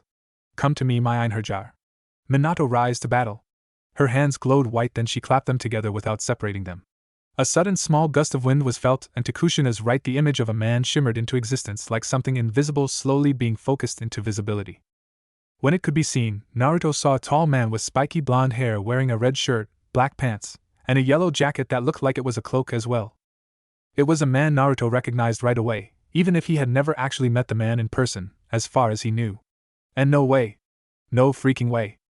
Naruto? Is that you? The aforementioned blonde's eyes shifted between the man and woman in front of him. You're trying to tell me the Yondaime Hokage is my father? You were never told? Minato asked. Kushina turned to her husband. From what Kakashi told me, the best thing he's ever been told about us was that we weren't gutter trash, but virtually the entire city wants him to think otherwise. What? Minato asked. Naruto clenched his eyes shut. This can't be true. You're lying to me. There's no possible way the Yondaime could be my father. Naruto. Shut up. I don't know why you're doing this, but there's no fucking way this is true. Stop, Naruto shouted, but was cut off when a tree limb moved to cover his mouth. He could still breath, but any talking was now muffled. Boy, I suggest you listen for once. I know you're afraid, but if you give them a chance you might find out something important. Freya told him.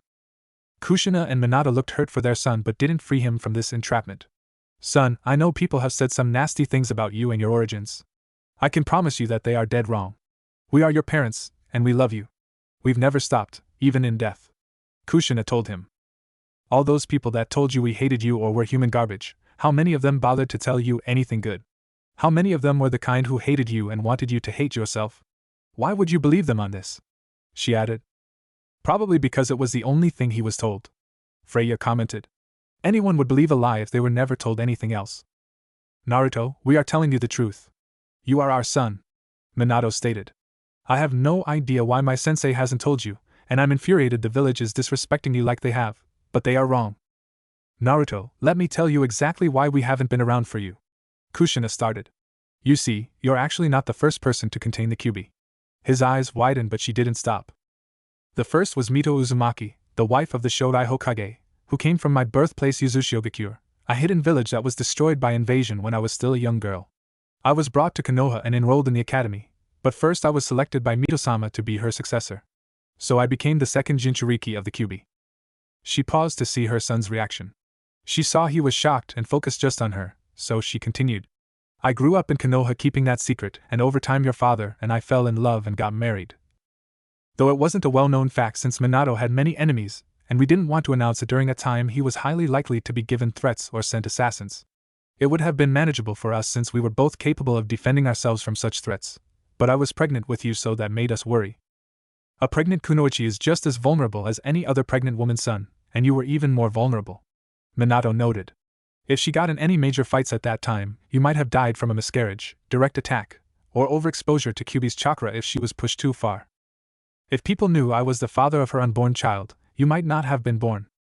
So we had to keep that a secret, but we planned of making our marriage and your heritage known after you were born and the threat was reduced.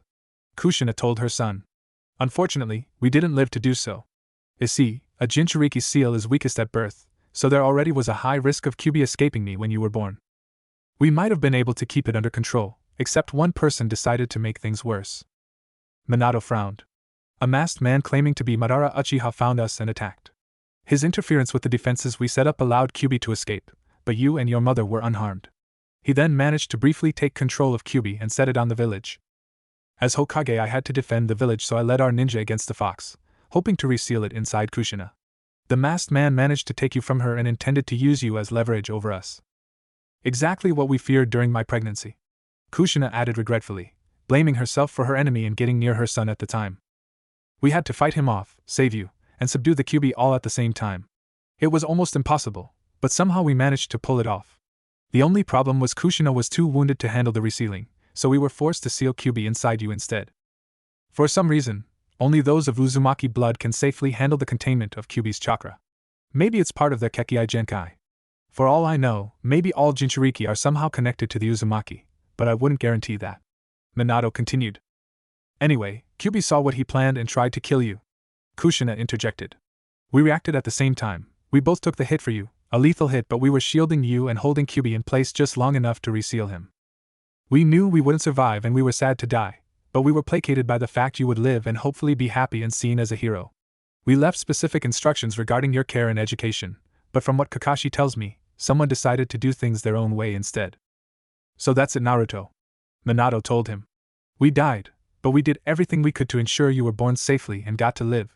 Does that sound like something to be angry about? Freya decided now was a good time to let the young blonde speak, and so she freed him from the trees and let them root themselves back in their proper places. Her cat stayed though. Naruto just stood here, taking a brief moment to re-establish his footing since he had been held up for the past few minutes. After that he just stared at his parents, not sure what to say to them. They themselves were silently awaiting his reaction, hoping he would now accept them. After a moment, Naruto just hung his head. Why now? Why is it only now that you show up? Couldn't you have done it sooner, even before I did that Valkyrie thing? Kushina knelt before him and gingerly placed her hand on his cheek. She was glad that he didn't reject the touch. Son, you must understand we're dead. Both of us. We can't come and go as we please. We needed permission from the gods to come here, and your power usage was the only thing that made them give us that permission. I wish we could have come sooner, but the gods won't let just anyone go for just any reason. Not even to see our orphan child is a good enough reason for them. So you'll have to go back soon? He asked, ready to cry. Kushina already was crying. I'm afraid so, Naruto. I'm here to help you get a grip on your power and make sure you learn how and why to use it properly, but I can't stay forever. At best, you'll be given visits from her for 1 day per month, mostly to evaluate your skills and progress. And since your father is her Einherjar, you don't have to worry about him never showing up either. Freya told him. For now though, Kushina can be with you for 1 week to get you started. After that week ends, it will be 30 days before she will return to see you. No sooner. 1 day a month? That's it? Naruto asked. I think I know a way to make it easier. Kushina offered. Freya, can I share Minato with Naruto? The goddess's eyes widened. 2 Valkyrie sharing an Einherjar? Odd, but I don't think there's actually a rule against it. What are you talking about? Naruto asked. Kushina smiled. Naruto, one of the powers of a Valkyrie is the ability to summon Einherjar, the men who battle in Valhalla. I was sent to Sesrumner and your father to Valhalla, but as a Valkyrie I was given the ability to summon him to my side anytime I need him to fight with me. Or when I need to be with my husband. A lot of Valkyrie do that when their husbands are Einherjar. Freya noted. Anyway, since you are empowered with Valkyrie abilities, one of them should be the ability to summon a man from Valhalla to fight with you when you need to. However, there's a catch. You can't summon just anyone. You have to have a bond with someone there who is willing to fight beside you. It's not that different than the traditional summoning jutsu, except you summon warriors instead of animals. Minato is my Einherjar, and if you want he can be yours as well. Minato smiled. This way you can see me anytime you want, unless the gods need me more. How do I do that? Naruto asked. Even if the Yondaime wasn't his father, being able to summon him at any time was bound to be helpful to him, especially when he needed someone to support him back in Konoha. Before you do this, let me make one thing clear to him. Freya interrupted, then stepped up to the whiskered blonde. Naruto, you won't be able to summon him at any and all times. He does have things to do in Asgard after all, like preparing for Ragnarok with the other men in Valhalla. Einherjar are meant to be summoned for assistance, not company. Summoning him for company is okay on occasion, but if you summon him to the point where he's practically never away from you, you could lose your rights to him because of an abuse of the privilege. But why can't I be with my own father as much as I want if I can? He asked. It doesn't work that way. The goddess simply answered. Naruto looked mad again. And what gives you the right to decide that? Freya leaned right in his face. Because I'm a full-fledged goddess in charge of an entire army of divine warriors while you are a mere rookie of a grunt in a mortal army. You may have a chance against a single dwarf or a half-elf, but a goddess like me? You couldn't hurt me even if I let you. Naruto responded in a way that would make any Uzumaki proud, and maybe horrified. He headed the goddess right in her face with enough force to bust her nose and knock her on her ass. Kushina gasped in shock while Minato looked horrified. Naruto, what have you done? Looks like I can hurt her after all, and I didn't even need her to let me. He stated before several cats pounced at him. He responded with as many shadow clones that grabbed the cats and punched them in their jaws, knocking them out. After dealing with Tora, that sure felt good. Freya sat up, covering her broken bleeding nose. From behind her fingers dripped ichor, golden blood of the deities. She glared at him in a way that even Sasuke couldn't compete with. Hope you enjoyed seeing your parents brat, because when I'm done with you you'll never see them again. Chapter 7. Both Kushina and Minato wanted to stop this fight before it went any further, but common sense told them they couldn't. Freya was a deity and just got deeply offended by a mortal. Her pride demanded she make an example of him. What kind of goddess would she be if she let a human get away with insulting her as he did? But on the other hand, maternal and paternal feelings were sometimes stronger than loyalty to a deity. Lady Freya, please don't do this. Kushina pleaded, stepping between the two. Get out of my way, Kushina. Freya ordered. Be rational about this. I wasn't asking you to move, Kushina. I'm telling you to move. The goddess stated, dropping her hand from her face. Her bleeding had died down now since gods are naturally great healers. The Vanir and Aesir were not invulnerable to injury, which is part of why they learned so much from combat. He's my son. You know I can't let you do that. I don't care if you throw me into the Nidhogg's mouth for this. I will not stand by and let you try to kill my son. Freya did not want to hurt Kushina, but her anger at Naruto wasn't placated. Fine, I won't kill him. But he needs a lesson in respect. You think anyone else, deity or mortal, would let him get away with this? Kushina sadly relented that point. Even a gentle god would have to do something if they were in Freya's place. Alright, Freya, but please, could you at least let him defend himself with his Valkyrie power? Freya thought about it. Fine, I'll allow it, but only because I'm interested in seeing this boy use these powers myself. She then made her cats disappear and looked at the blonde who hurt her. Boy, call forth your aura. Naruto looked confused. How do I do that? That one time was sheer accident. I'm not surprised it wasn't a conscious move, but if he hasn't been able to recall it since something might be wrong. Freya thought. She then examined Naruto's spiritual energy, much like some sort of godly Byakugan in use, and saw an irregularity in his chakra network. Well, this is a bit of a problem, she commented, wiping some dried ichor from her face. What? Naruto, Kushina, and Minato asked. You said this kid is a Jinchuriki, meaning he has demonic chakra in him too, not just divine chakra. The two don't work well in the same vessel, and sadly for humans demonic chakra is easier to use, so his system is initially trying to draw that out instead of the divine chakra. Jinchuriki do tend to have problems with another sentient being's chakra meshing together with their own in the first place, but this makes it even harder. Then how did I use it in the first place? Naruto asked. If I had to guess, I'd say for a moment your access to demonic chakra was blocked. Did you experience anything that could have affected your chakra network itself? Naruto closed his eyes and thought it over.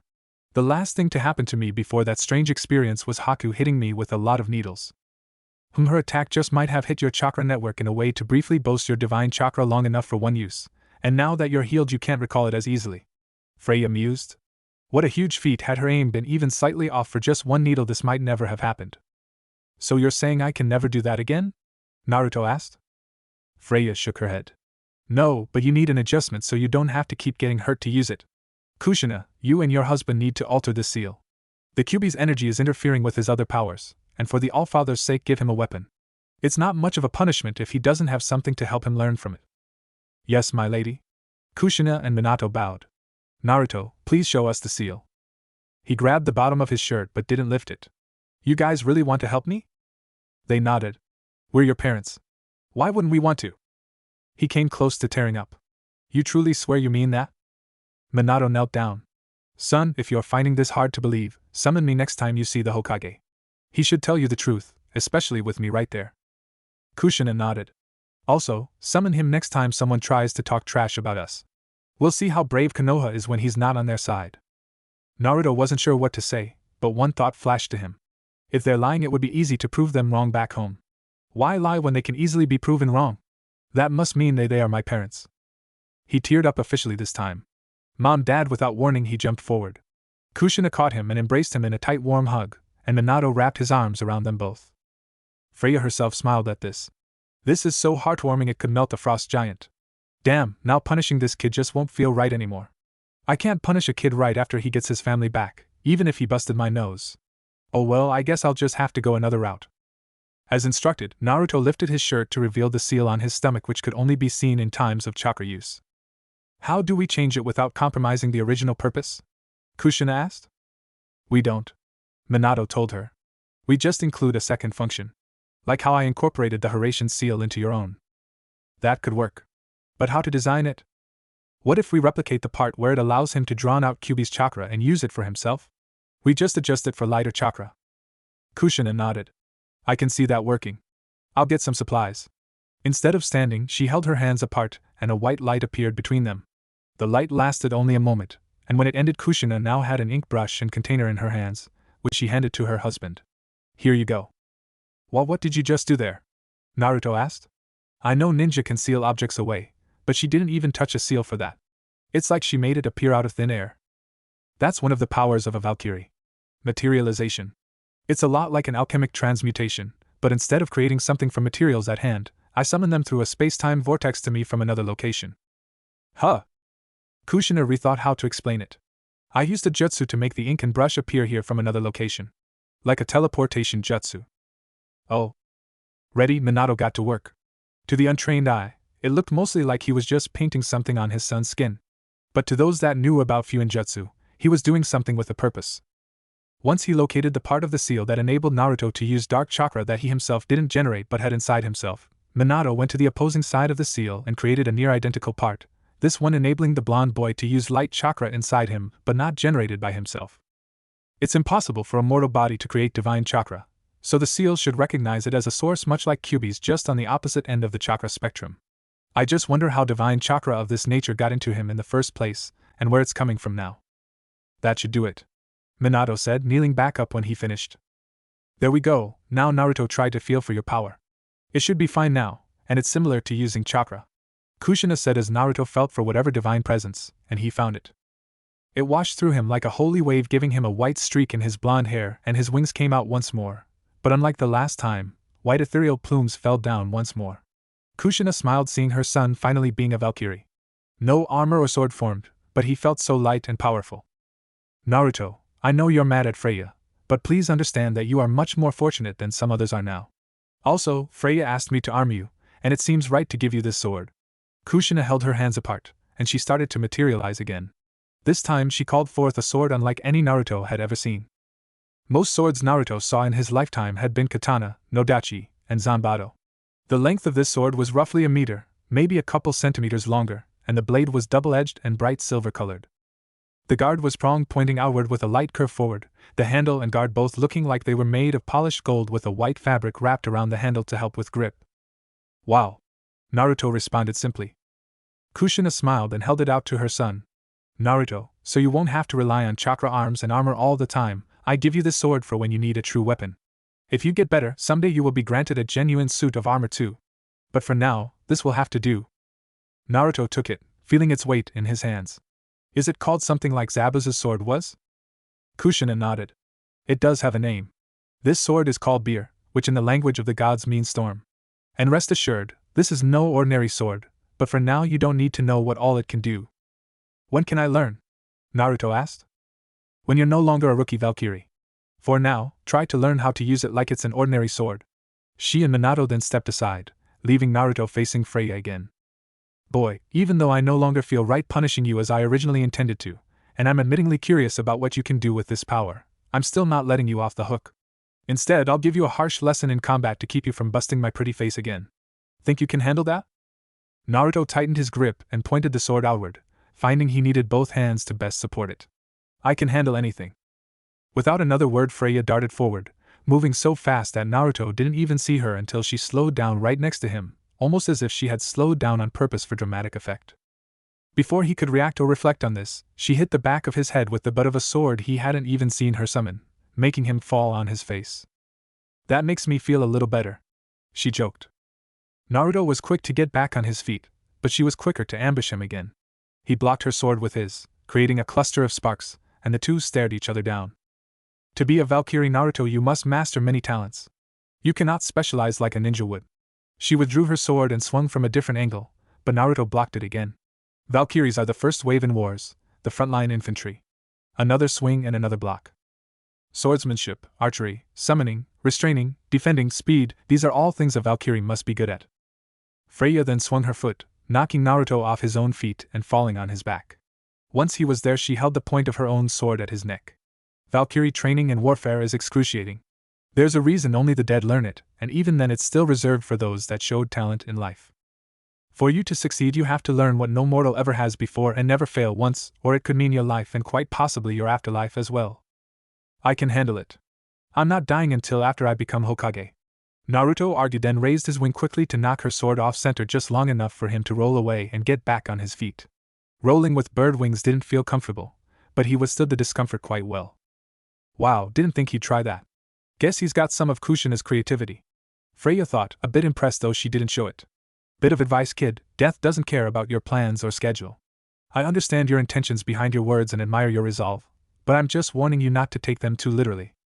Before he could respond, she charged at him again, intentionally giving him an opening to see what he might do about it. Instead of dodging, Naruto charged back at her, taking the opening and swinging his sword at her side, hitting her armor but not damaging it. After that, the two stood apart with their backs facing each other, like something right out of a samurai movie scene. You missed me, boy. She taunted, not feeling another scratch on her body. Did I? He asked, confusing her. Freya looked herself over, then heard a tear. Next thing she knew, her armor plating fell off her, leaving her bare chest and back exposed to the entire world. Minato and Kushina were wide-eyed to see this result, while Naruto smirked triumphantly, still looking away. Freya herself screamed in embarrassment, and covered her large B-cup breasts with her arms. He actually cut the leather clasps that keep my torso armor tied together. I've never been more humiliated in all my life. Glaring at the boy, she held out her sword while keeping her left arm over her breasts. As much as she wanted to cover herself up again, she wanted to end this so-called spar first, and teach this mortal his place like she originally intended to before Kushina begged for mercy. Charging forward with intent to wound, he heard her approach and moved to block her attack. She aimed her sword for his shoulder, and he had to jump to dodge. While he was dodging, she swiftly swung towards him, figuring he couldn't dodge this time. At that moment, both fighters remembered he now had wings, and he took to the air, thus only receiving a cut on his left pant leg instead of his body. Naruto was amazed he was actually up in the air, his wings beating to keep him up but not moving in any direction. Wow! I can fly! Why have wings if you can't use them? Kushina asked. Forgetting the fight for a moment, Naruto flapped his wings and went higher before he adjusted his body's balance and went forward. Like a bird, he almost seemed to just know how to move through the air, and was greatly enjoying himself. Let's see them call this demonic in Konoha. Suddenly Freya appeared in front of him, hovering but without wings. I'm not done with you, boy. She hit his head with the butt of her sword, impacting his nose like he had done to her, resulting in him crashing to the ground. You can fly too? He asked, hand on his bleeding nose. Freya landed and held her sword out pointed at his sternum. You didn't really think the commander of an entire army of winged soldiers would be flightless, did you? She then raised her sword, as if intending to cleave him with her next move. Freya, no! Kushina screamed, then started to run forward. Before Kushina could reach the warrior goddess, someone burst out of the surrounding bushes from behind Naruto, screaming the same thing. The surprise made Freya halt her swing, giving the newcomer enough time to stand between her and Naruto defiantly. Sakura-chan? Naruto asked, completely surprised by this. Sakura stood, their arms spread defensively, giving the goddess in front of her a challenging expression. I don't know what it is you were thinking just now, but if you want to kill him, you're going to have to kill me first. Naruto was stunned, but Freya's face was unreadable. Why would you make such a claim, little girl? I don't need to justify my actions to you. All you need to know is I will not stand down. Watch yourself. She's a genuine goddess. Maybe not the strongest, but she alone can stand up to any Kage in the world. Kushina warned. Yet Naruto was able to cut her top off, I see. She countered with a small measure of mirth in her voice. That was just a lucky strike, Freya declared. So? Sometimes that's all it takes to win. Especially when the opponent is underestimating you. Don't recite battle principles to me, girl. I wrote the book on war long before Sun Tzu did. Doesn't matter, I'm right and you know it, Sakura stated. I only just got here, so I didn't see your fight, but I can see you've got dry blood on your face and your armor's been cut off. You underestimated Naruto, and you paid the price for it. Freya reluctantly sighed and lowered her sword. You may be right, girl, but it would be even more undignified of me to fight him like he was an equal. No deity with even a shred of self-respect would fight a mortal like he was a worthy adversary. It would be like a grown man fighting a baby, so one-sided they'd lose all respect for even starting it. But you did start this, Naruto pointed out. No, you did by hitting my nose with your scalp. No self-respecting deity would allow a mortal to get away with striking them either. This fight was not a battle, but a way to teach you respect for your superiors as well as letting me see how well you use your gift. Now avert your eyes while I redress and make my judgment on you. Naruto wisely looked away while Freya picked up her armor. Her torso guard was made of 2 pieces, front and back, with leather clasps on both sides holding it in place. Naruto cut the left side straps, thus the whole thing opened since it couldn't hold together anymore. The interior was lined with satin cloth for comfort, which is why she didn't have a bra or undershirt under it. The rest of her armor on her arms, legs, and hips had the same design to it to keep her from wearing multiple layers which might interfere in her movements. Freya put it back in place and transformed her outfit back into a regular tunic, which now had a tear on her left abdomen to reflect the damage done earlier. She looked at Naruto, who stood beside Sakura trying to look as tough as possible even with a little blood on his own face. His wings were gone, meaning his battle spirit was at the moment diminished, but there was a bit of an imperceptible glow to him still, meaning he was ready to go on if she pressed him. Boy, like I said before, you have something that no one of your kind was meant to have, and so far you have mostly used your strength to anger me. By possessing Valkyrie power, you belong under my jurisdiction and are therefore my subordinate, much like to your Hokage. And I am fully within my rights to have you killed now for the disrespect you have displayed. She pointed her sword at him, making everyone nervous. Then she smiled. Yet you did manage to hurt my body and my pride in ways no one else ever has before. As tempted as I am to kill you, I must admit I'm even more curious to see what kind of terror you can unleash on a true enemy if you can do all that to me. So for now, I will let you keep this power and your life. Naruto and Kushina both sighed in relief while Minato and Sakura both looked pleased with the verdict. Just don't make me change my mind later on, boy. If I ever find out you're misusing your power, I'll see to it you never see another day. The goddess warned, lowering her sword. All I want is to help those I care about and show people I'm a human being, not something else. The blonde told her firmly. Then consider this your trial period. I shall give you 1 year starting today, the standard rookie probation time for new Valkyries, to learn how and why to use your power. This date next year, I will return to see your progress. If I am impressed, I will determine your rank as Valkyrie, and if I am displeased, you will perish. Understood? Will this interfere with my ninja training? Naruto asked. I imagine it wouldn't, but if it does, you will have to place your ninja training on hold until you finish this. But Naruto objected, only to be cut off. Don't argue with this, Naruto. It is vital you learn as much as you can in 1 year's time. If you can be a Valkyrie and a ninja at the same time, then great, but if you can't, you're more valuable as a Valkyrie than as a ninja. In time, you'll understand exactly why. She then looked upwards at the sky. I'm done here. Heimdall, bring me back. She then faced the whiskered blonde again. Naruto, while Kushina will be allowed to visit you 1 day per month and stay with you for 7 more days now, it won't just be for pleasantries and family bonding, Freya said as she floated in the air, ready to return to Asgard. Naruto was confused. His week of training just started and Freya was pleased with his progress in it, only for her to drop this bombshell on him. What do you mean that she isn't just seeing me just to see me? You mean she can't be my mother even when she can see me? He asked and was surprised even further when the goddess gave him a somber look. Naruto, Kushina is meant to be more than just your mother. She is meant to be your instructor, your superior officer, and your provider as well. That is why I'm granting her permission to remain here for another 7 days, to get you started on your training. She may give you requests for warriors of a particular caliber, Einherjar that may make or break the time of the Ragnarok. She can be your mother too when you're not training, but she is required to train you as well. If the All-Father is pleased with your progress in training and your service to Asgard, he may send gifts with Kushina to reward or encourage you to do better. Gifts with power beyond mortal reckoning. Gifts you must be very careful in using. Naruto was feeling better when she said that. At least I get what most orphans only dream of. That makes me happier more than any training ever could. Just then a great storm seemed to appear above the goddess. It's time for me to go, but I will keep my ears open for your progress over the year. I expect to hear good things. Oh, and your punishment for attacking me is that you aren't allowed to eat your favorite food for a month, and anytime you try it will turn to ash in your mouth. Farewell. What? He shouted as she disappeared into the cloud which disappeared right after her. Chapter 8. That night no one said anything more about Kushina's appearance. Those that did know knew enough for the time being, and those that didn't know didn't need to learn right away. Also, seeing Naruto exhausted from all he had experienced that day really didn't make anyone want to press the issue. The next day, Kakashi called his entire team together for a meeting outside. Haku joined because she wanted to hear the entire story. Tazuna and his family kept out of it because they figured this was some ninja secret they were safer not knowing. Kakashi took his genin back to where he taught them tree walking, and their Kushina and Minato were already waiting. This time everyone could clearly see who they were, and while Sakura yesterday had gotten a glimpse, she had been too preoccupied with Freya and Naruto to truly notice who Naruto's father was. Once Sakura and Sasuke got a good look at him this time, they froze. Of course they recognized him. Every student in the academy would, since he was paraded around Konoha as the greatest man to ever come out of it. Not recognizing him would be like not recognizing the daimyo when you saw him. How is the yandere here? Sakura asked, being the only one who could. Sasuke's jaw was heavily bandaged, so speaking was impossible for him until they returned to Konoha where a proper medic could treat him. He's my personal summons. Eni, my husband. Why wouldn't he be here with me? Kushina asked. Naruto's father is the yandere? Sakura asked, quickly seeing the resemblance between the two. What?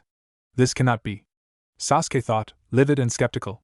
He could not deny the physical resemblance between the two with them both in the same area, but the idea of Naruto being a Hokage's son did not sit well with him. It implied many things that did not fit into his paradigm. Haku didn't have much of an opinion on this, but knew this was a time to be respectful. Rest assured you all that I am the real thing, Minato told them. And my son now has the ability to summon me to assist him when he needs me. Just don't overuse the privilege, Naruto. Summon? Haku asked. Minato nodded. Yes. You see, my wife and I are dead spirits in service of the gods, but Naruto has awakened a unique ability to summon me when he's in need of my skills. He can also summon other Einherjar in time. Einherjar? Sakura repeated poorly, unfamiliar with the foreign word. Einherjar. It's a male warrior for the gods that was once a mortal male whose skills in battle and their life impressed the gods and earned them a place in what you might call heaven's barracks. Basically, I'm now a warrior angel, and so is my wife, though she's called a Valkyrie, the female version. Minato explained. So Naruto can summon angels? Haku asked. Sort of, but it's not that simple. Kushina answered. Naruto can only summon the Einherjar, the male angels, and even then he has to prove to the Einherjar that he's someone worth fighting with. Just like with any normal summons. Kakashi commented. Exactly. So is that why Naruto looked like an angel the other day? Sakura asked. Honestly, I have no idea what caused that in him. But I think his summoning ability is a side effect, not the cause. Kushina answered. Since he couldn't speak, Sasuke had been given a notepad and pen to tell others what he couldn't say. He handed Kushina a note that read what exactly can he do. If he has all the same powers I do, and right now I have little reason to believe otherwise, then there are a lot of things he can accomplish. Kushina answered. However, it would be best not to say too much on the subject right now. Why not? Sakura asked, beating Sasuke to it. Mostly it's a security risk. My son's power has a lot of uncertain variables to it, so the less broadcasted it is the better. As teammates you two should be allowed to know some of it, but not so much you pose a risk to him, or yourselves for others wanting to learn too. This is actually standard security procedure. Kakashi interjected. One of the easiest ways to learn about your enemy is to attack their teammates, and get the answers out of them so when you face the actual enemy you're better prepared. As teammates you are all expected to know a little about what skills each of you has and how each of you best uses those skills, but if you know too much you put yourself and your teammates at risk in this manner. So until you three are better able to defend yourselves and have gained some TNI resistance training in, you should only know the core basics about each other. Would anyone really do that? Sakura asked. Every experienced ninja here gave her a look. You're kidding, right? Haku asked. It's one of the oldest tricks in the book. If you can't hurt someone directly, hurt them indirectly. It still feels wrong, Sakura said. Haku steeled her eyes. Right and wrong have no place in a life or death situation. You would be wise to remember that. Minato looked to his students. How well versed are they in what to expect on the job? I figured it was more important for them to learn how to work as a team before I told them how to work against enemies. Knowing what their enemy will do won't do them any good if they have no ability to counter it. Kakashi answered. Unfortunately, the enemy isn't going to wait for them to be ready to counter. This mission should be proof enough of that. Kushina stated. I suppose you're right. So what do you recommend? Kakashi asked. For now, how about I take the girls for a lesson and you and Minato take the boys? Then you can get them back to joint training afterwards? Kushina suggested. Do I have to? I ask because I'm not a part of their team nor an official ninja. Haku questioned. No, you don't have to, but it might be beneficial if you did. The older woman answered. So why don't you and this girl here come with me away from the boys for some girl talk? My name is Sakura, by the way. The pinkette clarified. Haku thought it over and shrugged. I guess a little female interaction once in a while won't kill me. With a nod of approval, Kushina led Sakura and Haku into a secluded part of the forest. Sakura, being the least experienced on them all, was the only one nervous about this, but reassured that she wasn't really in any danger here. Satisfied they had privacy, Kushina materialized 3 chairs and sat down in one while her audience took the other 2. Girls, as kunoichi there are things you must be prepared for. Haku right? She asked to make sure she got the brunette's name right, and she nodded.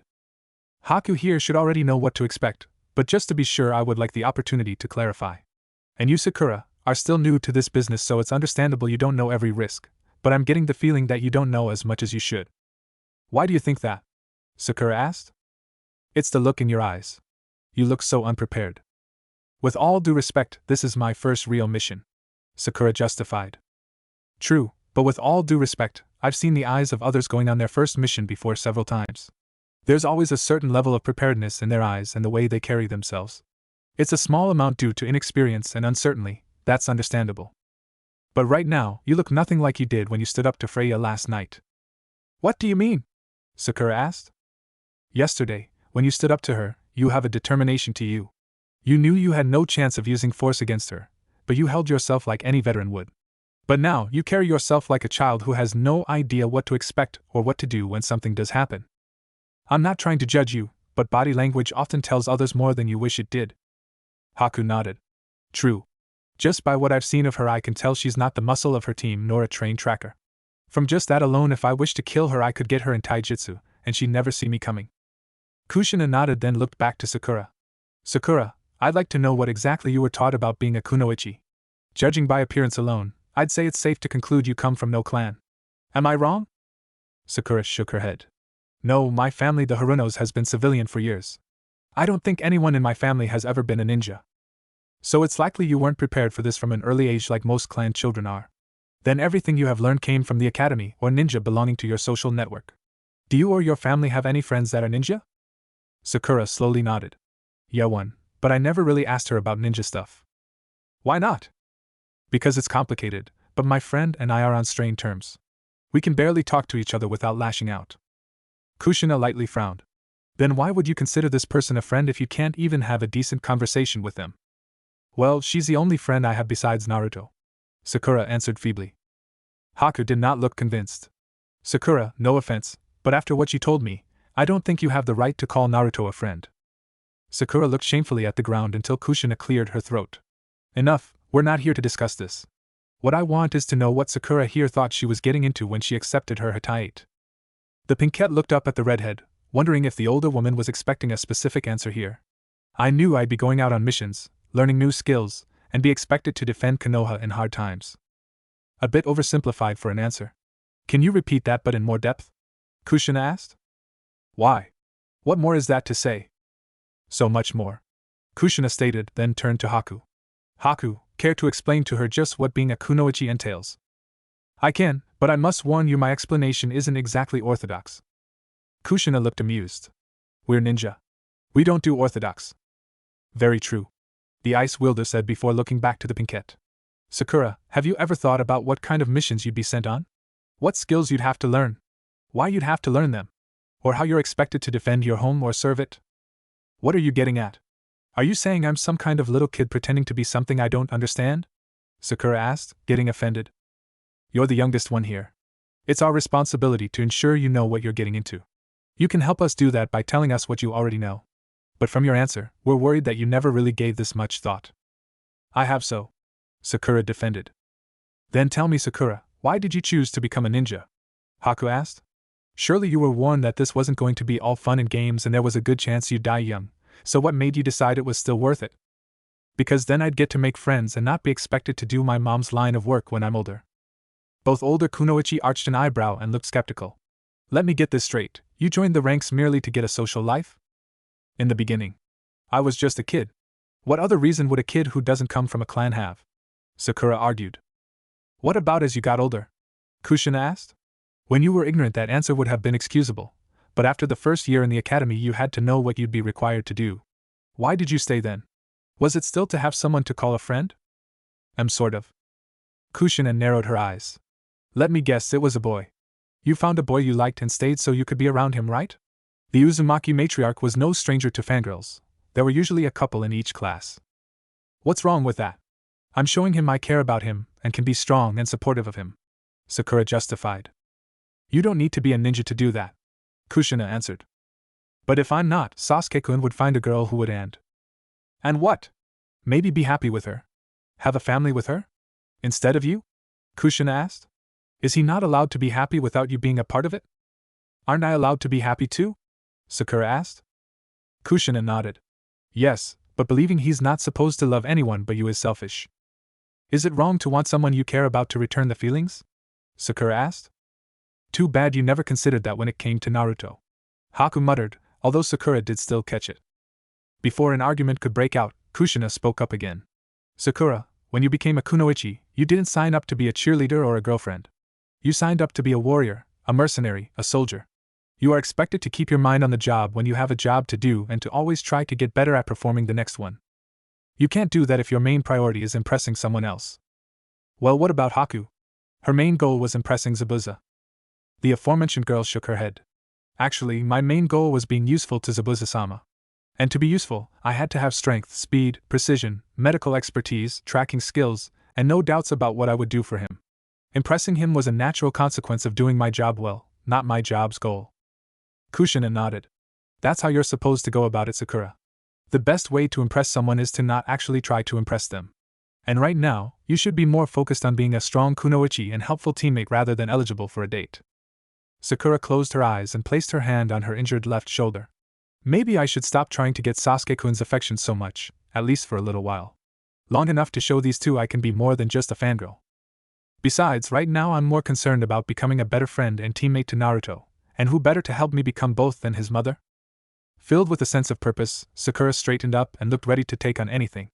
Alright then, Uzumaki-sensei, tell me what I need to know. The smile on Kushina's face was both soothing and somewhat unsettling for the young girl. Meanwhile, Minato and Kakashi were about to educate Naruto and Sasuke. Neither boy knew what to expect, but both were hoping for something stronger than what they had now. Before we start anything, there's one thing we should cover first, Minato said before looking to Naruto. Son, one of your powers is to summon people like me, but only those you can get permission from to summon. You already have my permission, but we need to see if you can actually do it. So I'm going to teach you Einherjar summoning for starters. Naruto nodded, eager to learn how to get his father to come to him whenever he needed him. Now, since this requires divine chakra to use, you do not need hand signs to do this type of jutsu.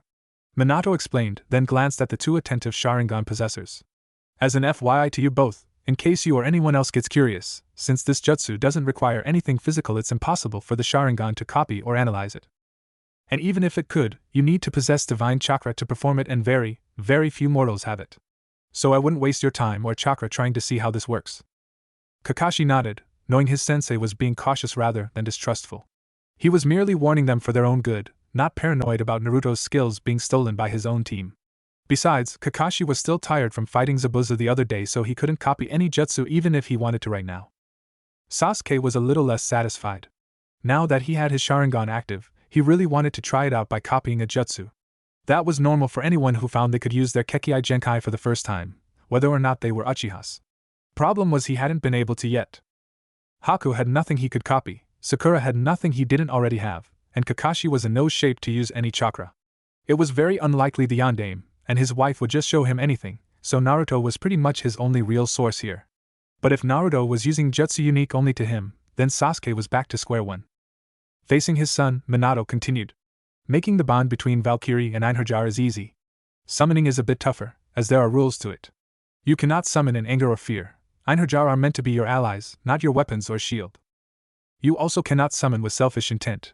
Einherjar are not supposed to be used to take hits for you, nor are they supposed to do work you don't want to do. If they do either, it should be because they want to, not because you brought them to you for it. And most importantly, even though you can have multiple Einherjar in your service, each one can only be summoned once a day. And when they're gone, you have to wait until after the next sunset to summon that specific Einherjar again. Understand? Naruto nodded, since most of that made sense, but one part didn't. Why only once a day? It's part of my own training requirements as an Einherjar, he answered. You're still training? Naruto asked in disbelief. Minato nodded. I'm still a warrior, Naruto, and a good warrior never lets their skills stagnate. Getting power of any kind is like swimming up a current. You have to constantly work at it to go forward, and if you stop, you don't stay in place, you go backwards. I'm a soldier in the God's army. I can't afford to stop going forward. But why only once a day? Naruto asked. It helps us remember what it's like to be mortal, and thus more careful in how we fight. It's sort of like an unofficial death. But enough about that. To summon an Einherjar, you have to say 3 things. The first is the phrase, "Come to me, my Einherjar," though once you get experienced at this you can skip that part. The third part is the name of the one you're summoning. The second part is your choice of words, but it should be an appropriate command or request of the one you're summoning. It's best if you keep it simple and also unique to the Einherjar you're trying to summon. Using the same one for all of them kind of implies they're all the same to you. After that, release your divine chakra to materialize them at your side. Naruto nodded. Hey Yandai. You can call me Dad, son. The older blonde told the younger. I was wondering, you said I could have more than one of these Einherjar. If they're all already dead, how do I get another? Smart question. The answer is you contact them and ask them if they are willing to fight with you. Naruto was understandably confused. How do I contact the dead? It's similar to summoning. You think of the person you want, say their name, and say, I beseech thee to come to me. Yeah, it's corny as hell, but it works. With that, you can summon ghostly versions to other 2 types of people, actual Einherjar from Valhalla or lingering shades that have yet to go to any afterlife realm, and thus still remain in this world as ghosts. Naruto suddenly looked frightened. Ghosts? You want me to summon ghosts? You're not afraid of ghosts, are you? When all of your nights are spent being paranoid of each sound and moving shadow, you don't exactly enjoy things that go bump in the night," the whiskered blonde stated. Minato closed his eyes ruefully. Someone back home has a hell of a lot of explaining to do. He then opened his eyes. Rest assured, Naruto, anyone you summon this way cannot hurt you at all. On a similar note, you won't be able to hurt them. No Valkyrie is allowed to summon anyone with intent to attack them. The worst that can happen is some nasty words being exchanged, and if that happens you just say begone and the ghost disappears before they can say more. Is that any better? Still nervous, Naruto nodded. A little. Sasuke suddenly wrote on his pad in a hurry and practically shoved the paper into Naruto's hands. Summon my parents. I want to see them. Naruto read along, then his eyes widened a bit. Can I do that? As long as they aren't in any of the three hells, then it's possible, though your summoning applies only to male spirits, so you can't summon his mother. Just his father, and even then he needs to be in either Valhalla or roaming the earth somewhere. Minato clarified, carefully glancing at Sasuke. So his parents are dead too? It's perfectly understandable he'd want to see them now that there's a chance. Question is, will this help him bond with my son, or make him jealous? Could you summon my father too, Naruto? Kakashi asked. It would really be nice to see him even just one more time. Only one of these summons at a time can be done, Minato stated. Sorry, Kakashi-sensei, but Sasuke asked first, Naruto said, then looked to his teammate. I don't like his attitude or what he did on the bridge, but he misses his parents just as much as I did, and he deserves the chance to see one of them too if he can. What's your father's name? Fugaku Uchiha, he wrote. Okay, Fugaku Uchiha, I beseech thee to come to me, Naruto said, hoping for the best. What happened in the next minute would affect Sasuke for the rest of his life. Chapter 9. Fugaku Uchiha, I beseech thee to come to me, Naruto said, hoping this worked. Sasuke watched with more interest than he ever had before in his life. I'll get to see my father again. He'll be proud to see me with my Sharingan, and to hear I killed a missing nin that even gave my sensei trouble. And he can tell me how to kill Itachi. Unfortunately, nothing happened. Naruto looked at Minato. Did I mess up? It works better if you can picture the person in your mind. Sasuke, could you provide a picture of this man? Bothered by the lack of a working summons, Sasuke frantically tried to draw his father's face from memory. It wasn't that hard, given he looked at an old photo of his parents practically every day since the massacre. When he finished, he handed it to Naruto, his eyes saying what his mouth couldn't, you better succeed this time, dope. Naruto looked at the surprisingly well-drawn portrait of Fugaku. Not exactly the happiest guy in the world, is he? Sasuke growled deep in his throat over this. Now Naruto, Kakashi tried to say. Sensei, look at the guy. Naruto replied, showing the picture of Fugaku. In it the deceased Uchiha was all but scowling. He looks like the stick up his ass is a cactus. Sasuke, if this is how you remember your father, I feel sorry for you. Outraged, Sasuke wrote down another note and forced Naruto to read it. At least my father raised me. Yours decided he'd rather die than have anything to do with you. Deeply offended by this, Naruto snarled and instantly started to pummel his teammate, who decided to pummel back. There was no semblance of ninja skills here, it was exactly like a child's playground beatdown. Minato and Kakashi quickly broke it up and pulled the two apart. Hey! Settle down. Dad, look what he wrote about you, Naruto said, grabbing the note and holding it up to him. Joyed that his son called him dad, Minato ignored that for the moment and read the note. Once he did, he sympathized with his son. He handed the note to Kakashi and stared down at Sasuke. You've got a lot of nerve, young man, to say such a thing. I died to save my village so people like you and my son would still have a home. Now you apologize to my son right now. Sasuke umphed and looked away, his pride refusing to let him admit he acted in the wrong even though he knew he had spoken/written in anger more than anything. Alright, since you refuse to apologize, we'll have Naruto summon someone else, Minato said, helping his son back on his feet. Naruto, why don't you try summoning someone you're a little more familiar with, just to be sure you aren't doing it wrong? I think I know who to try it out on, the whiskered blonde said before closing his eyes and trying to build up his chakra as if to do a jutsu. Zabuza Momochi, I beseech thee to come to me. Kakashi and Sasuke were shocked he chose that particular person to summon, but could object. Mist started spewing out of the ground like there was a pocket of steam underground. The mist quickly took the form of a person, and features formed quickly too, until Zabuza Momochi was very recognizable, albeit transparent. What just happened to me? Zabuza asked, staring at his hands, seeing how ethereal he was now. I brought you back to see if this works for me, Naruto said. Also, I thought Haka might want to see you again. She's over there.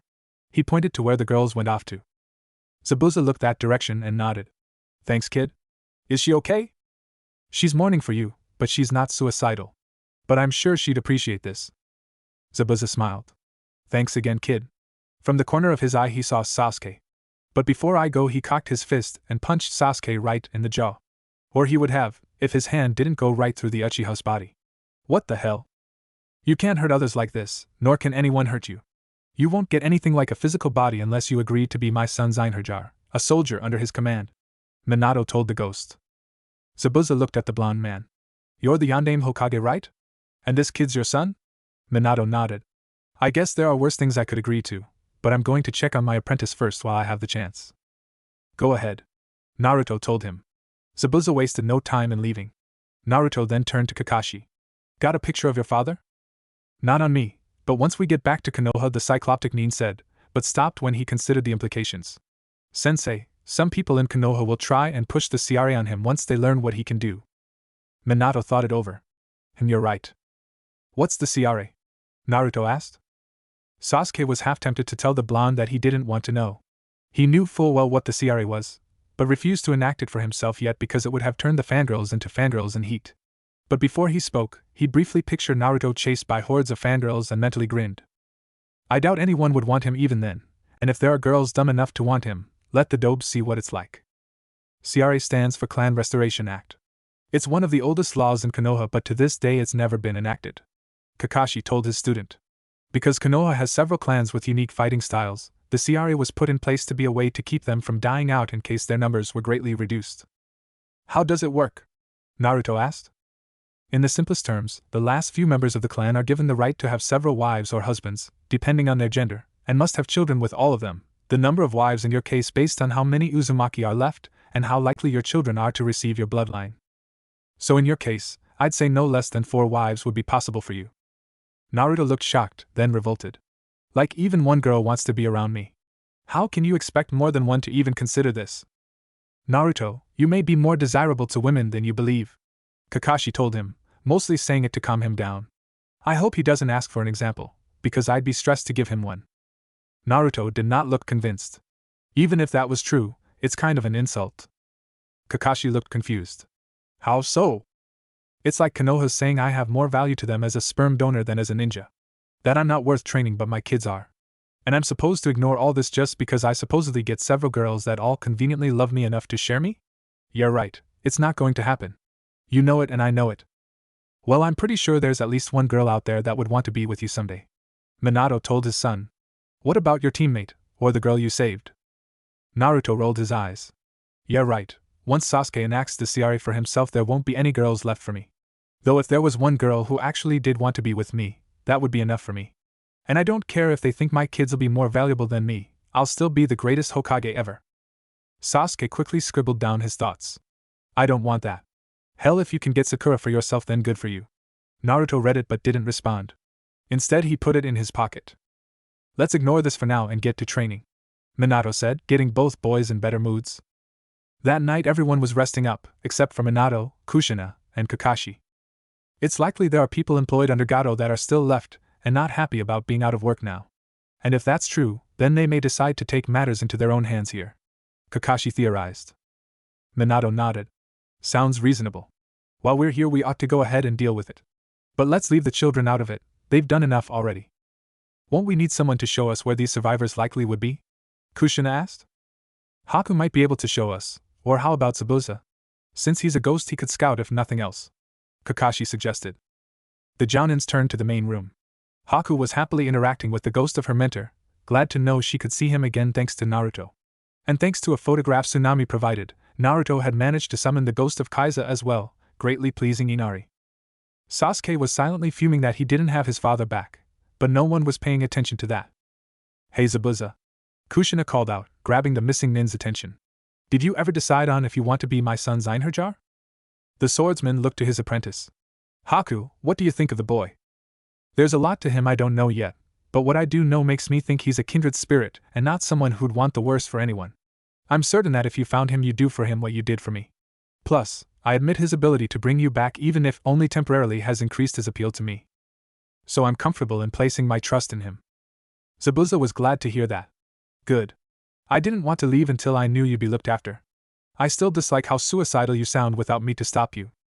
If you take their offer, you can do more than just look, she pointed out.